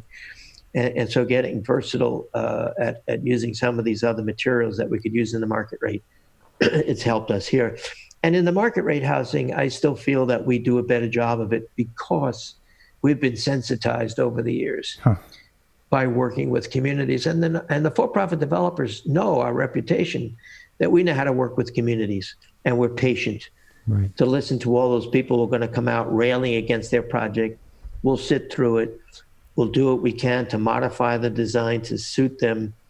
So the private developers know that we are a good buffer. And we can help deliver what they want. And in the end, the neighborhood will love it and praise it, and will actually appear before planning commissions and city councils praising the project to move it forward. So interesting. Our experience in low-income communities and all the sensitivity that entails informs our ability to do good market rate housing and to help those developers get their work accomplished. One final question before we wrap this up is for students or people who just graduated and who are interested in the kind of career that you have had and the work that you do. Any recommendations?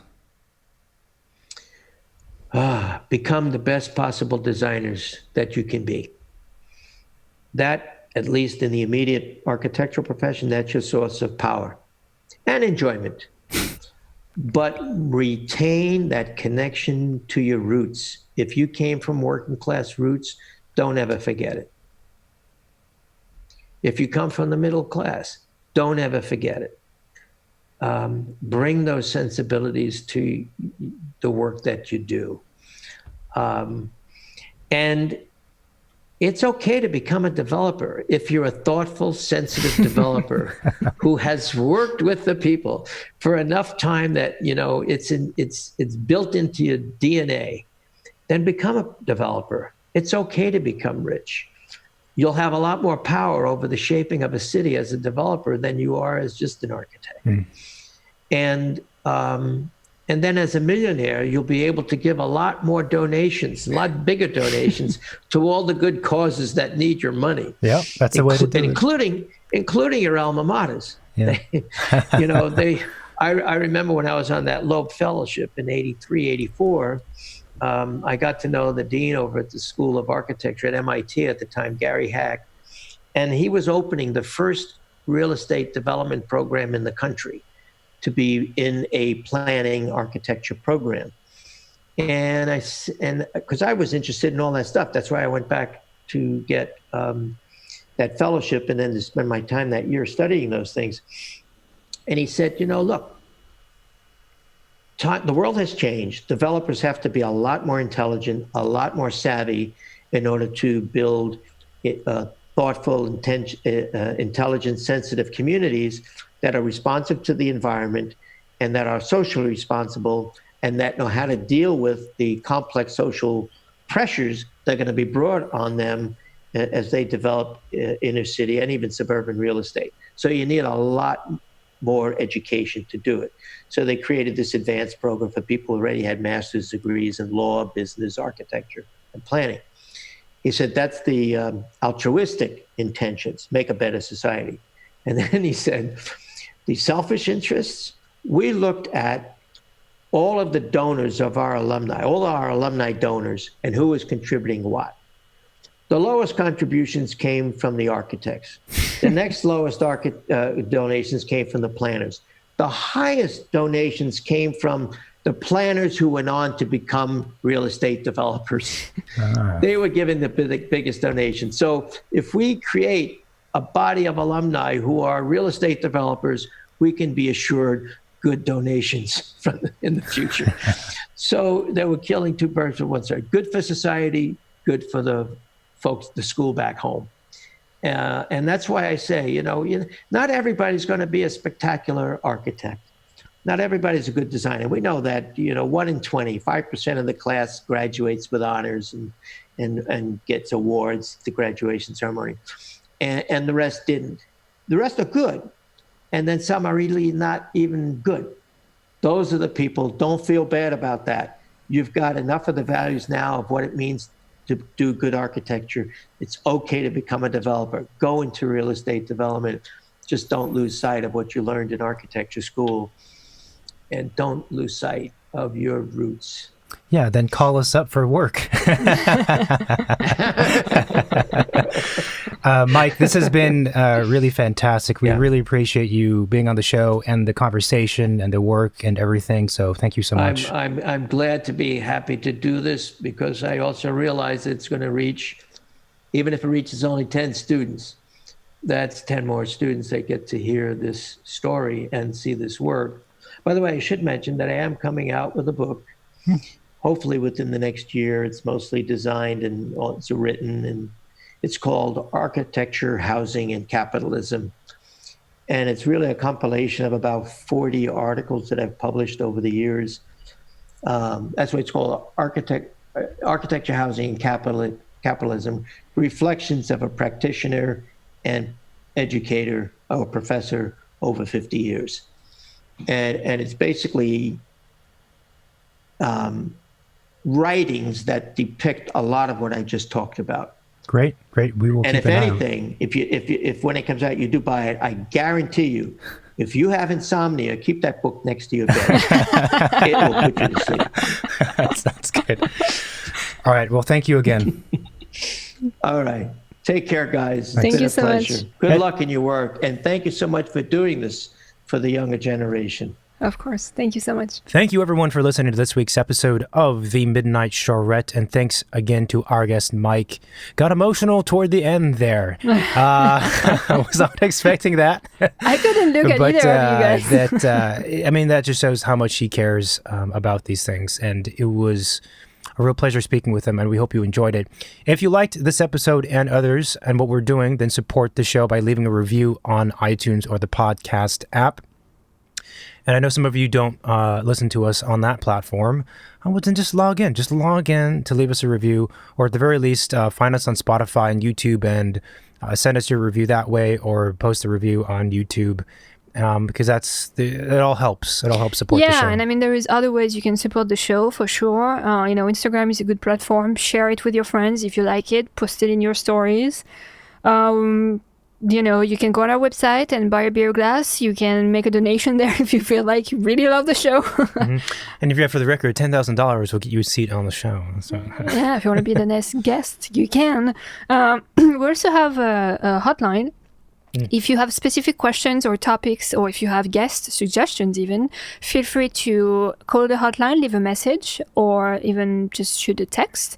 The number is 213-222-6950. We won't pick up, so don't be scared.